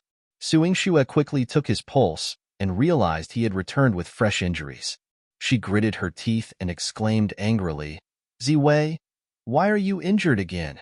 The previous poison had not yet been fully cured, and his internal injuries were not yet healed. Now, he had accumulated a fresh set of wounds. Are you testing my medical skills? Su Yingxue exclaimed in frustration. Ziwei was injured. Facing her accusation, he said in a cold and detached manner, No. Then how did you sustain these injuries? Chasing. Are you pursuing others? Or are you being pursued? Pursued. Then you. Su Yingxue knew that he was a person who could not communicate normally, so she could only treat his injuries first. After treating the wounds on his body, she pulled him to sit down and repeatedly reminded him, in the future, you're not allowed to fight even if you're being chased. Run if you can. Su Yingxue knew that he had many enemies in the past, and she worried for his safety. I won't run. Ziwei's voice was hoarse, yet stubborn. From the day he first held a sword, he learned one thing. He could fall, he could die, but he must never flee. Otherwise, he would fail his mission, and returning would be a death sentence. As a man without a true place to belong, he could only fight his way forward. Even if you want, you have to learn it. Whether you seek refuge in the medical hall or the Marquis manor, you must come to my side. Even if you die, you can only die by my side. Do you understand? Su Yingxue shouted in anger. Ziwei's gaze softened slightly. Why? Because you are mine. No one can take your life except me. Su Yingxue's gaze was unwavering. I promise to heal you. One will make sure you live a long life. After one brought you back from the Silver Moon Pavilion, one won't let you die. You absolutely cannot die. Ziwei's chest trembled strongly. He agreed to Su Yingxue's demand. All right. Even if he had to die by her side. After Su Yingxue tended to his wounds, she accompanied him to the medical hall every day. It seemed as though she feared he would again risk his life. Whenever she had a moment's rest, she would call him out to ensure he was still by her side, still alive. On this day, a messenger arrived from Liangjin, informing her of a court session the following day and advising her to prepare. Su Yingxue smirked. Lord Wu's health has recovered so quickly. It seems he's eager to convict me. The messenger from Liangjin thought Su Yingxue was exceedingly audacious. But following Liangjin's instructions, he still delivered his message. Lord Liang wants to remind Miss Su that assaulting an official of the imperial court is a grave offense. It could result in a 10-year imprisonment, or at the very least a severe flogging. Miss Su should be mentally prepared. Liangjin would make a judgment based on the circumstances, but Su Yingxue would undoubtedly be subjected to punishment. Su Yingxue remained confident and replied with a faint smile, Please convey my gratitude to Lord Liang. Seeing her composure, the messenger shook his head and reported back to Liangjin. After Su Yingxue finished speaking, she noticed Su Hao's arrival.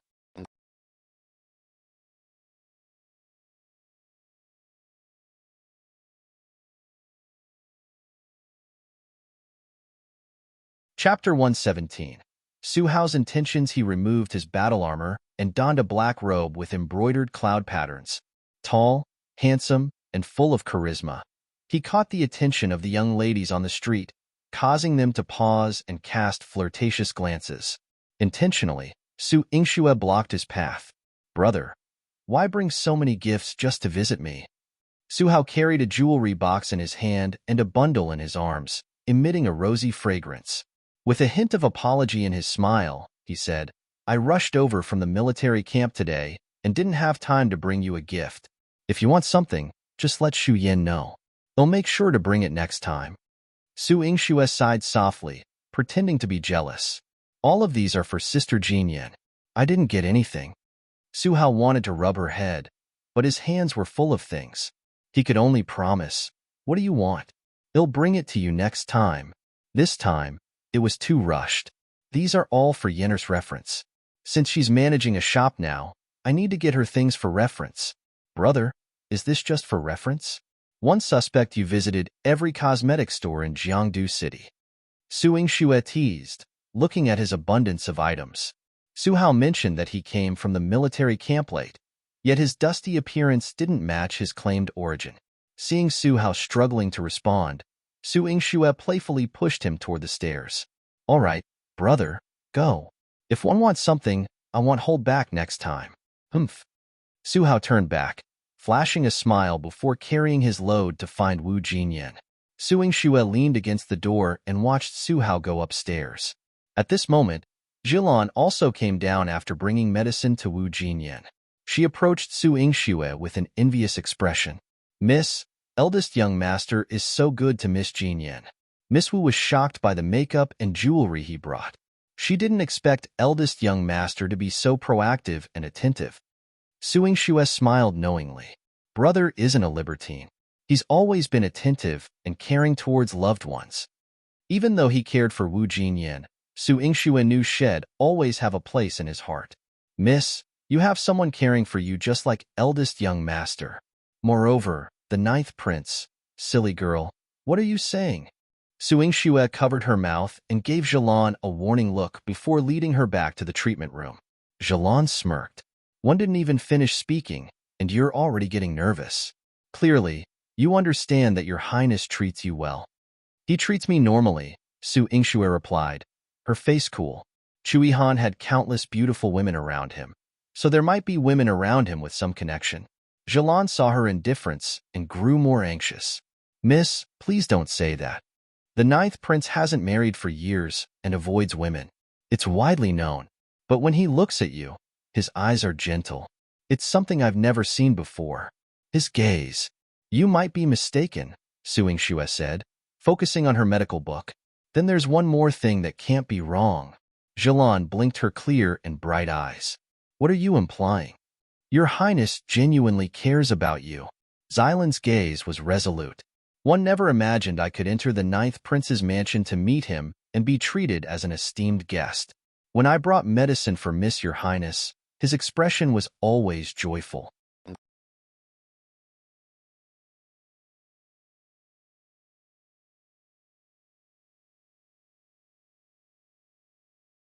Chapter 118.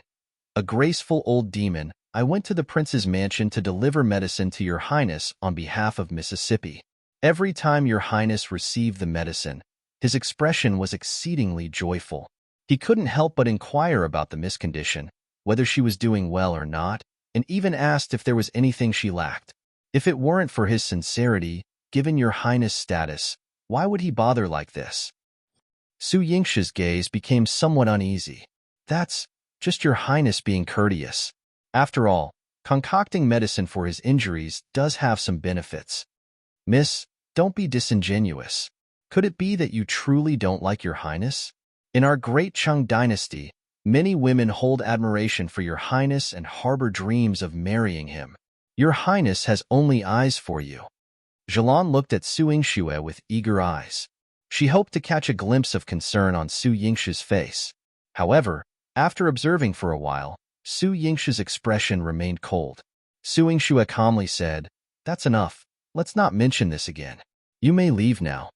Jilan hesitated, but she sensed from Su Yingxue's demeanor that if she continued, Su Yingxue would become angry. Jilan quietly withdrew. Su Yingxue held her mother's medical book in her hand, yet her mind was filled with thoughts of Chui Han. TSK, he truly was a vexing old demon. In the capital prefecture, Liang Jin was preparing to open court for a trial when a subordinate suddenly reported that the 9th prince had arrived. Liang Jin hastily set aside his tasks, tidied his attire, and proceeded to the inner hall to pay his respects to Chui Han. Chui Han, draped in a purple-gold python robe, sat composedly on the grand chair, exuding an inexplicable pressure. The air within the entire inner hall seemed to thin out. Liang Jin knelt down and respectfully inquired, "I wonder why your highness has graced us with your presence?" Chu Yihan wasn't someone who would casually visit capital prefecture for amusement. Holding Su Yingshu's jade pendant, Chu Yihan's tone was composed, yet it carried a powerful weight. "I have specific instructions regarding Su Yingshu's case. Pay close attention." Liang Jin bowed his head, saying, "Your Highness, please give your orders. No matter the crime Su Yingxue may have committed, no matter her transgressions, one will not allow anyone to harm her even a hair's breadth." Chu Yihan's gaze fixed on him, akin to a newly unsheathed blade, radiating its sharpness. Liang Jin's heart trembled involuntarily. However, he couldn't deceive Chu Yihan. "Your Highness, based on my investigation, Su Yingxue did indeed injure Wu Hongtao. One beg your Highness forgiveness, but I cannot shield Miss Su.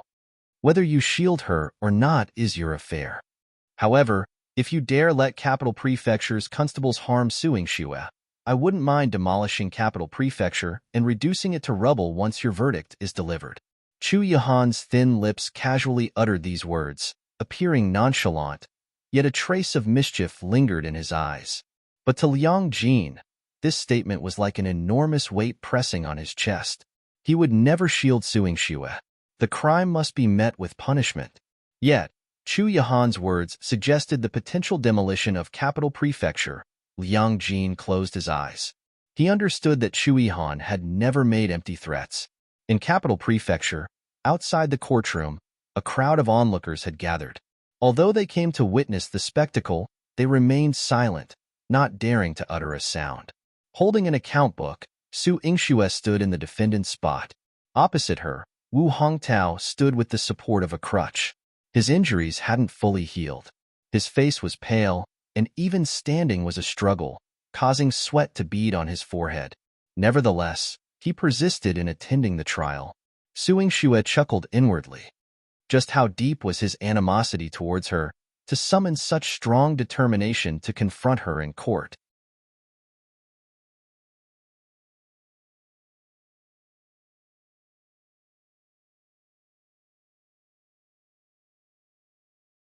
Chapter 119, Trial 1.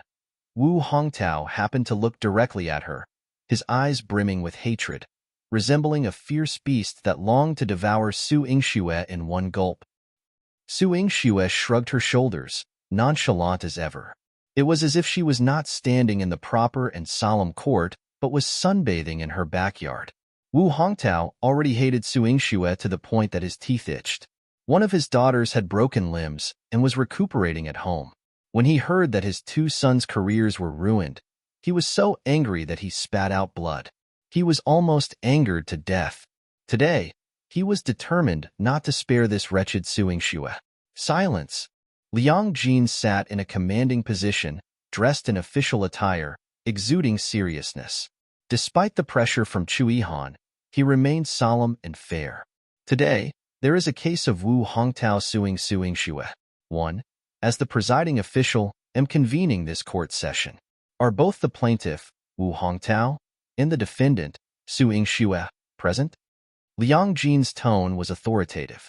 Wu Hongtao, with an agitated demeanor, declared, "Lord Liang, 1 a.m. here." "Su Yingxue is present," Su Yingxue responded calmly. "Su Yingxue, Wu Hongtao accuses you of trespassing into his residence, injuring his daughter, as well as condoning your subordinates to harm his family members and servants, and damaging his property. Do you admit to these charges?" Liang Jin's voice grew stern as he posed his question. Su Yingxue nodded and answered, replying to Lord Wu, "I do not admit to these charges. I merely went to visit a friend and coincidentally encountered Lord Wu's daughter. One intervened when one saw she was abusing someone, and one saved her with no intention of harming her life. Contrary to Lord Wu's claims, one did not damage his property or permit any indiscriminate harm by my subordinates." "Nonsense. My daughter is gentle and well-behaved. How could she attempt to take someone's life? Your words are nothing but fabrications. You not only injured my daughter, but also left her with broken limbs. Wu Hongtao, agitated, pounded his cane on the ground, producing resounding thuds. The onlookers outside began to murmur amongst themselves. Liang Jin slammed his gavel, demanding an order. Silence. Call forth the witnesses. Before long, several of Wu Hongtao's servants and Wu Ruofei appeared in the courtroom. Wu Ruofei appeared even more severely injured, bearing unexplained marks all over her body. Though she seemed unable to speak, her eyes bore a venomous hatred for Su Yingxue, fixating on her as if wishing to tear her apart and consume her whole. Su Yingxue furrowed her brows slightly, wondering how she had incurred such injuries. As the servants gave their statements, Su Yingxue turned her gaze toward Madame Wu, who was seated on the side of the courtroom. Though still exuding an air of elegance, her complexion appeared pallid, and wrinkles around her eyes were more pronounced. Upon catching Su Yingxue's gaze, their eyes locked in the air, akin to a venomous snake concealed within a shadowy cave, hissing its toxic intent toward her. In an instant, Su Yingxue grasped the situation. Madame Wu had been driven to desperation and resorted to ruthless measures. The more severe the injuries inflicted on Wu Ruofei, the harsher Liang Jin's verdict would be when determining Su Yingxue's punishment. The corners of her lips curled up slightly. A woman's heart was the most vicious. They had doted on Wu Ruofei since they were young, but now, in order to avenge their two sons, they had made Wu Ruofei into such a state. Su Yingxue looked at Wu Ruofei's tearful face and felt that she deserved it. When she tortured and killed Wu Jinyan, did she think that this day would come for her? While Su Yingxue was lost in thought, the servants had finished their testimonies. Liang Jin's brow furrowed upon hearing them, and he grew increasingly displeased with Su Yingxue, especially upon witnessing Wu Ruofei's injuries. If this were an ordinary case, he would surely have ordered Su Yingxue to jail and flogging. Yet, Liang Jin remained committed to seeing the case through to its end. Su Yingxue, given the presence of witnesses and physical evidence, and the extent of Wu Ruofei's injuries, your guilt is undeniable. I shall now deliver my verdict.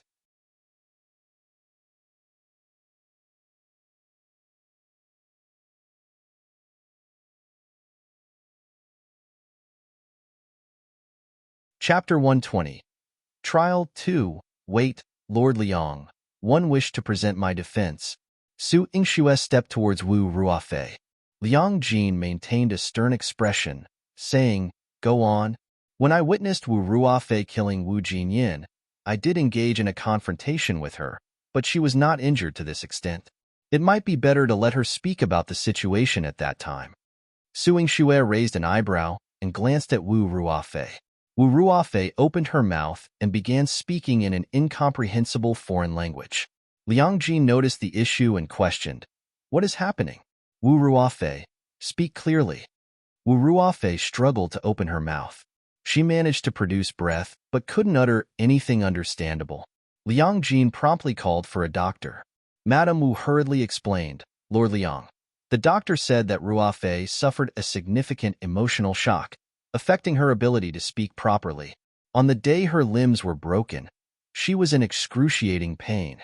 She is a young girl who has been traumatized by her injuries, which has led to her current state. As parents, we wish we could take her place. Our poor daughter is truly innocent. As Madame Wu spoke, tears welled up in her eyes. A mother who loved her children but felt powerless, that's what she looked like. Many of the commoners outside the courtroom were parents themselves. Seeing Madame Wu's distress, they expressed their sympathy. This is too much. How could she be so brutal? Absolutely. Which parent doesn't dote on their daughter? Look at those injuries. Madame Wu's daughter is so pitiable. Hearing these comments, Su Yingxue couldn't help but think that Madame Wu's ruthlessness was proving to be quite effective. Liang Jin also felt a deep sense of regret, and his gaze towards Su Yingxue grew even more somber. Before he could raise his gavel, Su Yingxue spoke up, Lord Liang, I am a doctor. I can immediately cure Miss Wu and enable her to speak. Liang Jin recalled this possibility and agreed. Very well, go ahead. Having Miss Wu provide her testimony in person would be ideal. With permission granted, Su Yingxue was about to attend to Wu Ruofei when Lord Wu suddenly lunged forward, exclaiming, Stop. I will not allow you to touch my daughter. You shall not harm her again. A hint of guilt flickered in his eyes, revealing his complicity with Madame Wu in their actions against Wu Ruofei. Su Yingxue chuckled and said, Lord Wu, are you attempting to challenge Lord Liang? We are all in the courtroom of the capital prefecture. Do you truly believe that I would dare to harm Miss Wu in Lord Liang's presence? Lord Liang has always been fair and just, and he would never shield me. Su Yingxue's words were directed toward Liang Jin. Upon hearing this, Liang Jin's anger flared, and he retorted, Wu Hongtao, step back. I am well aware of Su Yingxue's medical skills. Should she dare to harm Wu Ruofei publicly, I will not let her escape justice. Lord Liang, this Su Yingxue is cunning and treacherous. Her methods are devious. Are you questioning my judgment? Liang Jin's tone turned icy. Wu Hongtao felt as if he had bitten into a bitter gourd. Unable to voice his bitterness, he swallowed it down forcefully. Madame Wu was equally distressed. She had administered medicine to Wu Ruofei, temporarily impairing her ability to speak. She aimed to prevent Wu Ruofei from potentially causing further trouble with her words. If Su Yingxue were to cure her, Su Yingxue, Madame Wu ground her teeth, aching to tear her to pieces on the spot. Su Yingxue retrieved a silver needle, piercing it into the back of Wu Ruofei's neck. She delivered a firm slap to Wu Ruofei's back and then opened her mouth. After a short while, Wu Ruofei began to vomit.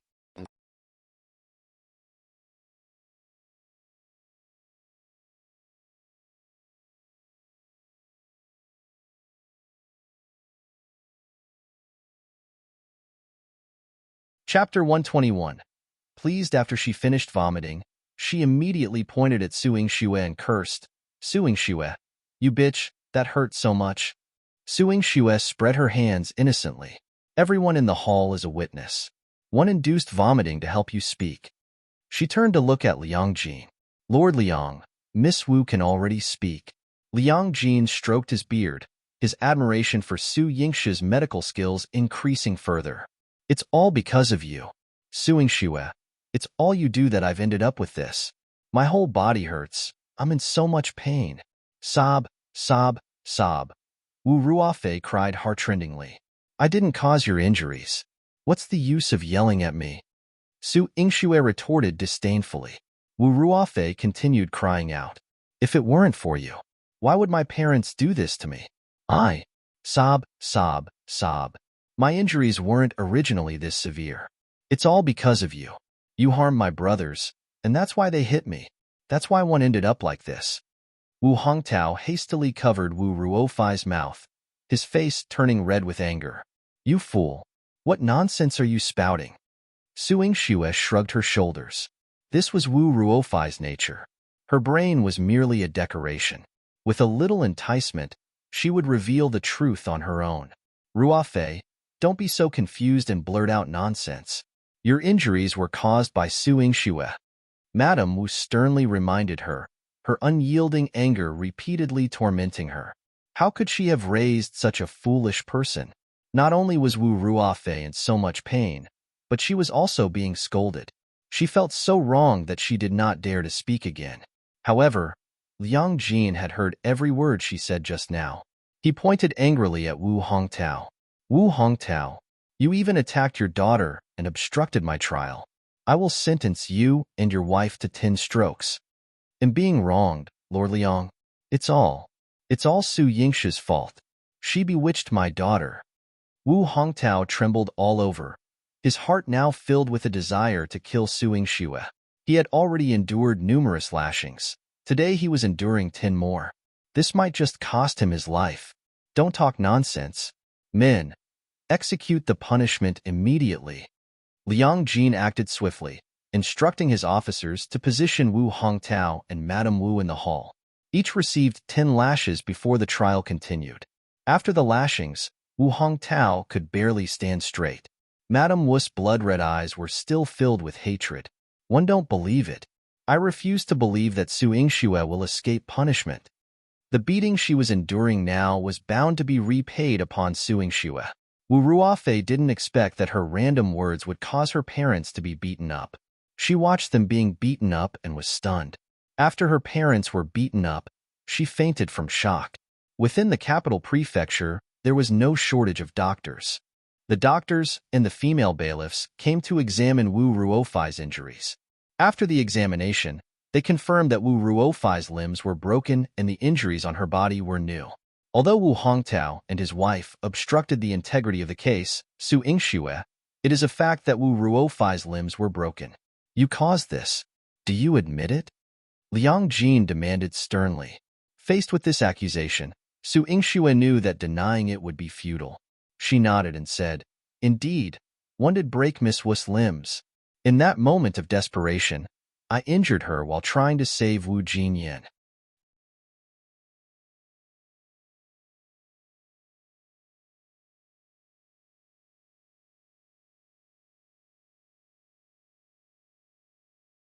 Chapter 122. A backhand slap, no matter the circumstances, causing harm in public is wrong. Additionally, you previously assaulted Wu Hongtao on the street.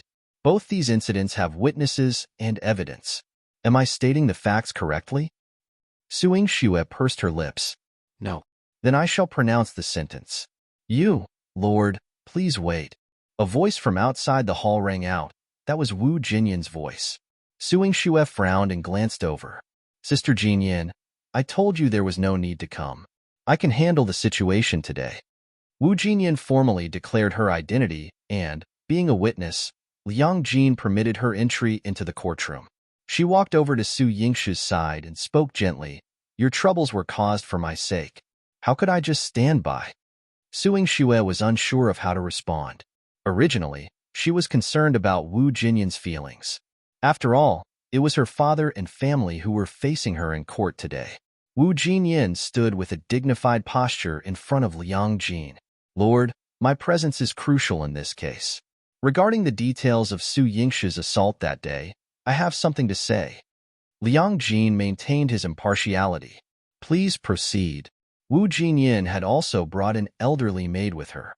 This elderly maid had taken care of Wu Jinyan in the past and had been in the minister's estate for over a decade.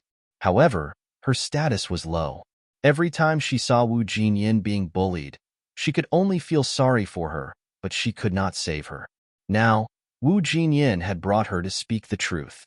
On that day, Miss Jinyan's life hung by a thread. If not for Miss Su's timely intervention, Miss Ruofei would have tortured her Miss Jinyan to death. While Miss Su's actions were unintentional, Miss Ruofei refused to release Miss Jinyan, leading to a struggle. It was during this altercation that Miss Su accidentally injured Miss Ruofei.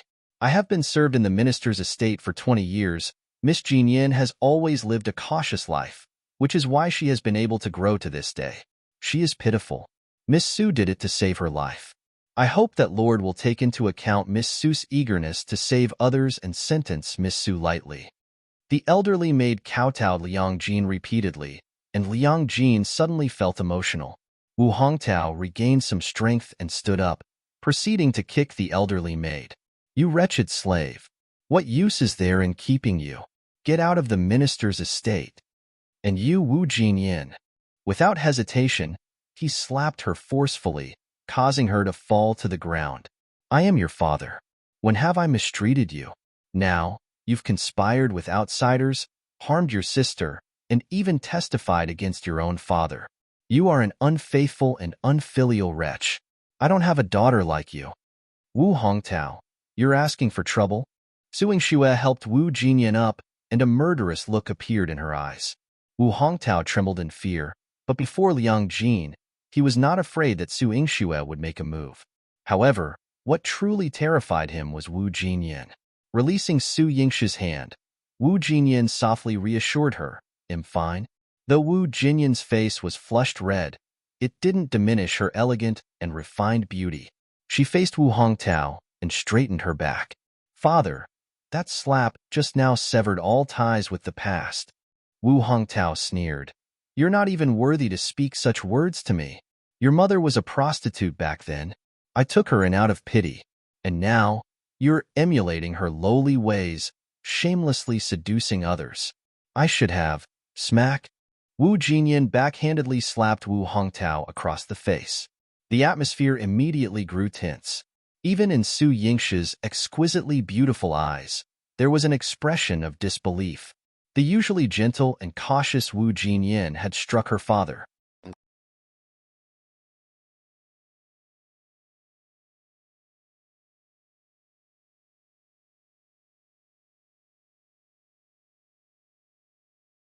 Chapter 123. The past is broken. There's no connection. It seemed as if he couldn't believe it and was slow to react. Only when he felt a searing pain on his face did Wu Hongtao realize that his daughter had just slapped him. You. You. He was so infuriated that he could not speak for a long time. Wu Jinyan stared at him, her voice unwavering. My mother was involved in prostitution, but she was born into a respectable family. It was only after she was abducted and brought here that she suffered. But what about you? You tormented her, brought her into this household, yet never once cared for her. She died at the age of 30. Tears streamed down Wu Jinyan's resolute face as she continued, and after my mother passed away, how did you treat me?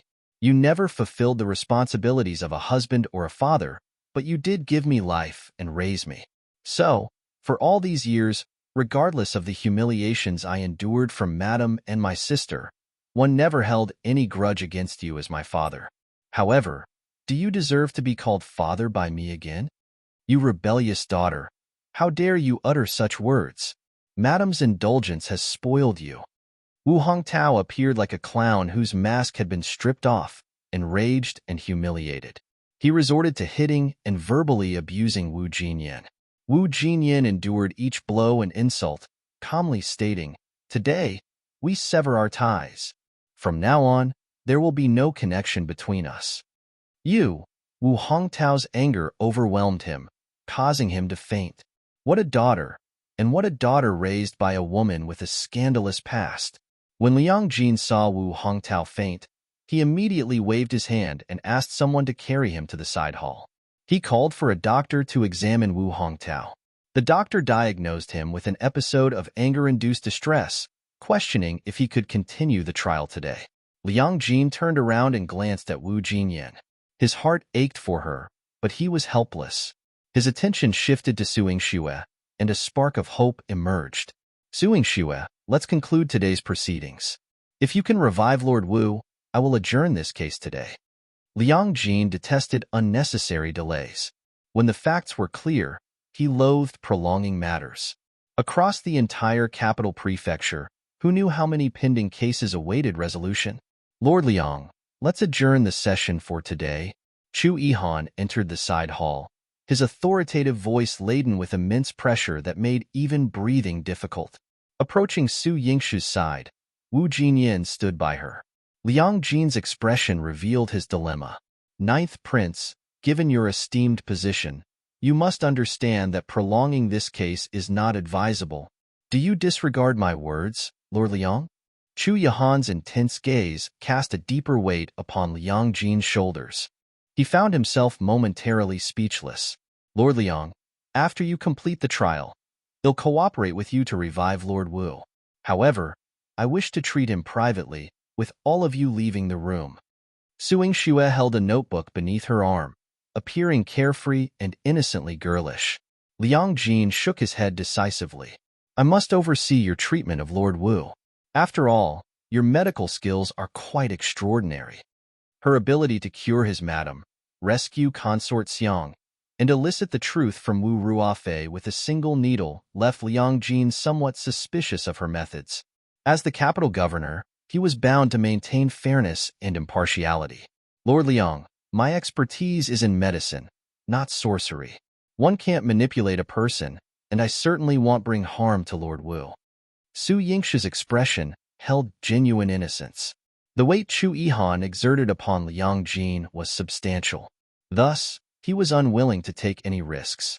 What if this lady relied on Chu Yihan's power to kill Wu Hongtao?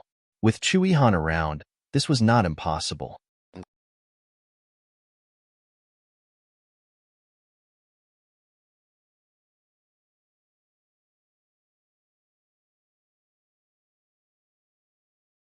Chapter 124. Reversal. Chu Yihan asked Su Yingxue, do you want to speak to him alone? Su Yingxue nodded, her bright eyes radiating a lovable charm. Chu Yihan promptly escorted Liang Jin out.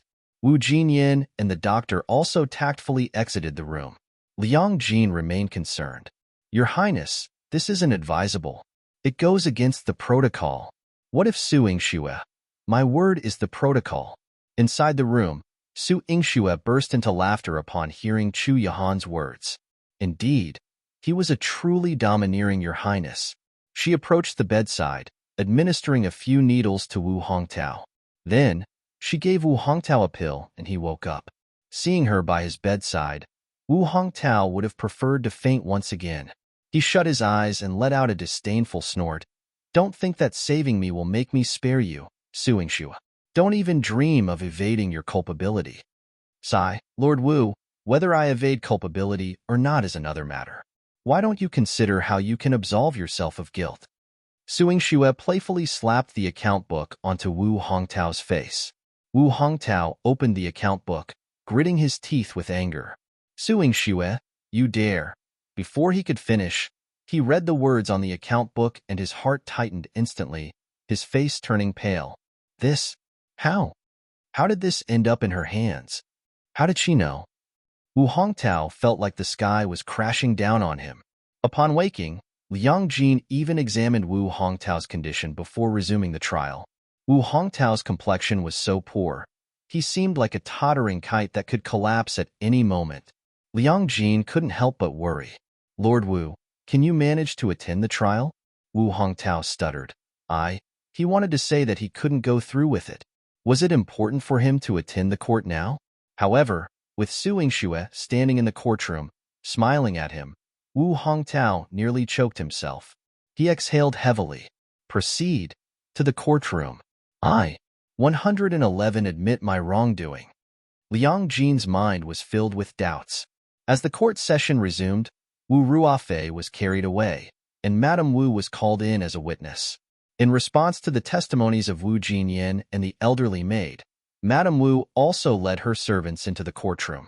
Lord Liang, Wu Jinyan openly assaulted her biological father, which is a display of unfilial behavior. Her mother was a courtesan and I, as the mistress of the house, have never looked down upon her.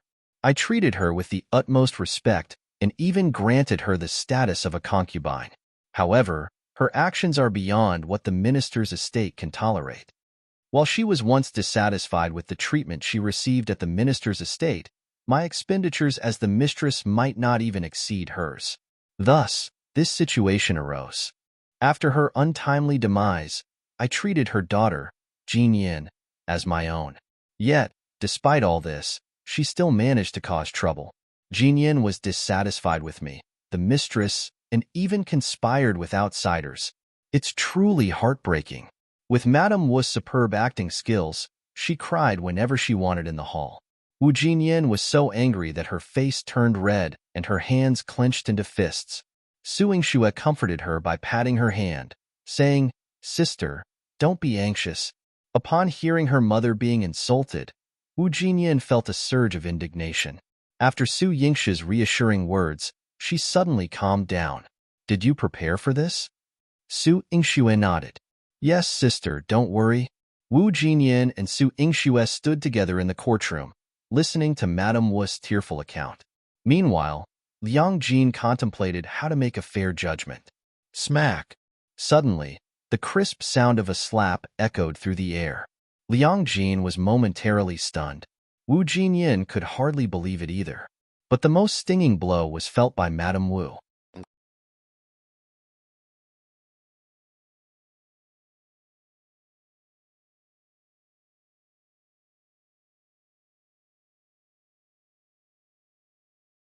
Chapter 125. Driving Madame Wu crazy, her eyes widened like copper bells, and the red veins in her eyes were suffused with an incredulous glare. Master, why? Why did you hit me? I hit you precisely because you're a venomous wretch. Wu Hongtao ground his teeth. Master, have you gone mad? Madame Wu shrieked. After so many years of marriage to Wu Hongtao, the two had never exchanged pleasantries, nor had they ever quarreled. Wu Hongtao even praised her as a resourceful woman who managed household affairs meticulously and efficiently, raising their 3 children. And now, in front of so many people, he was hitting her? Wu Hongtao wasn't insane, but he slapped Madame Wu again, seething with anger. You wretched woman! Who told you to raise such a ruckus in front of me? This matter. What does it have to do with Miss Su? Madame Wu's eyes almost popped out. Master, could it be that you've been bewitched by Su Yingxue? She barged into our home, maimed Ruofei, and caused harm to our 2 sons as well. Bitch. All of that was their own doing, and it has nothing to do with Miss Su or anyone else. Wu Hongtao vehemently stated, leaning on his cane. How can it not have anything to do with her? Wu Hongtao, have you lost your mind? Madame Wu disregarded her image and dignity, blurting out Wu Hongtao's name.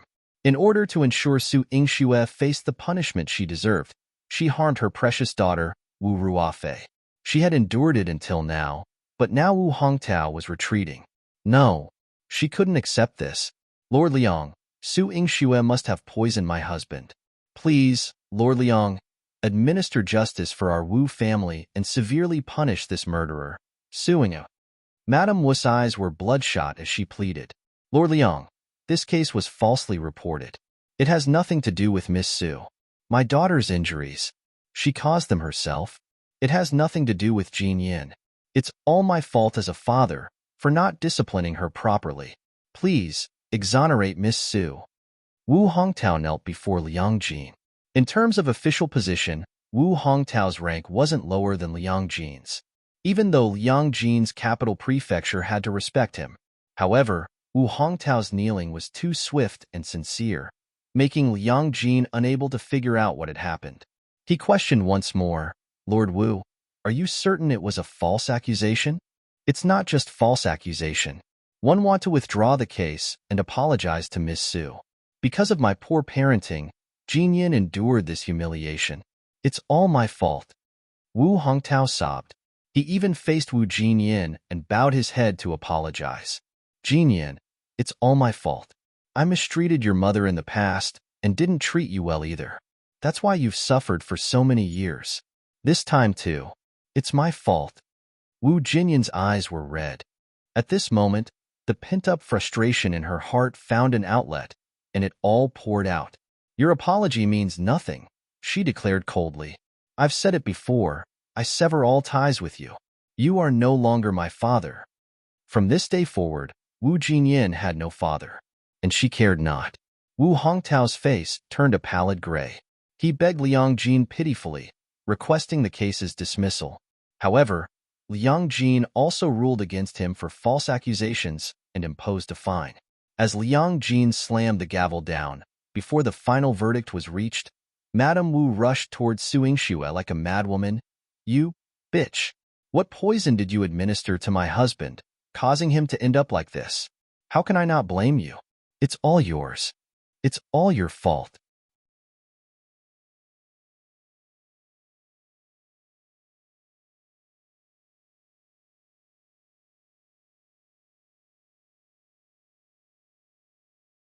Chapter 126. Please, you harmed my daughter, my son. It's all because of you that our family has ended up like this. Both you and Wu Jinyin should die. You both deserve to die. Liang Jin swiftly summoned his men. Roar in court. Capture her. Madame Wu was subdued by Liang Jin's bailiffs. Despite Liang Jin's repeated attempts to dissuade her, Madame Wu continued her tirade. Growing annoyed, Liang Jin had no choice but to sentence her. Disrupting the court, disrespecting me, 30 lashes.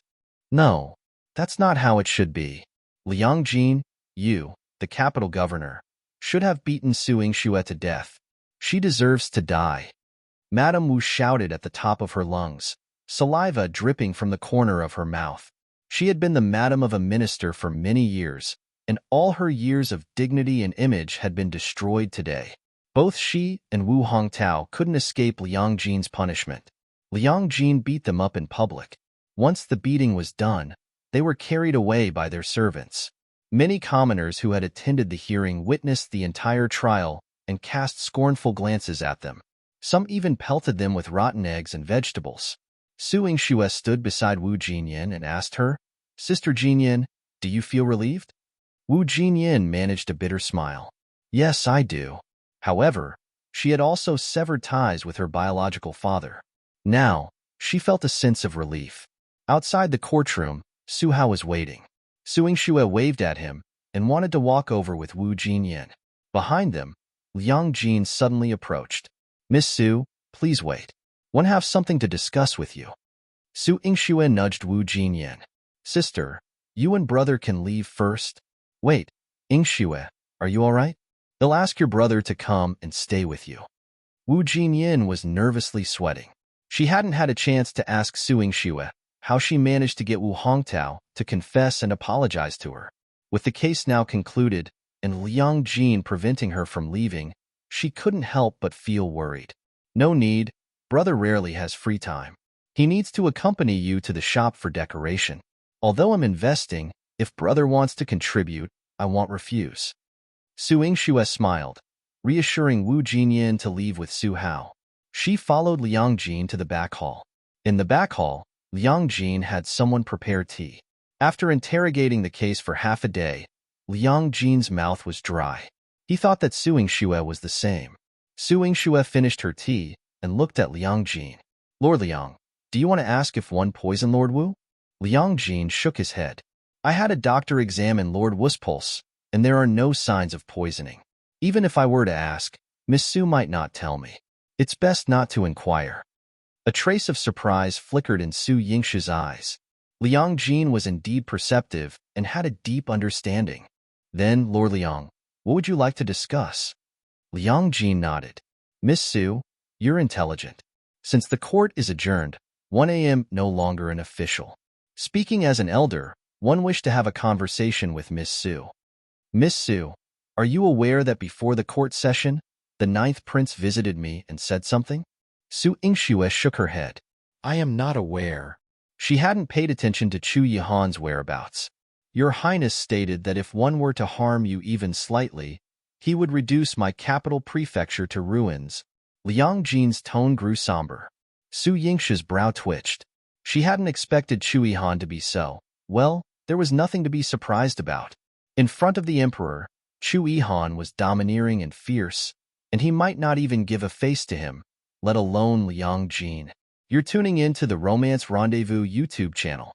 We're so grateful for your support, and don't forget to subscribe to join us on this incredible journey through captivating stories. Your generosity through donations truly makes a world of difference, as it's the primary source of revenue that allows me to expand and enhance this channel for you. Thank you from the bottom of my heart for being a part of this adventure.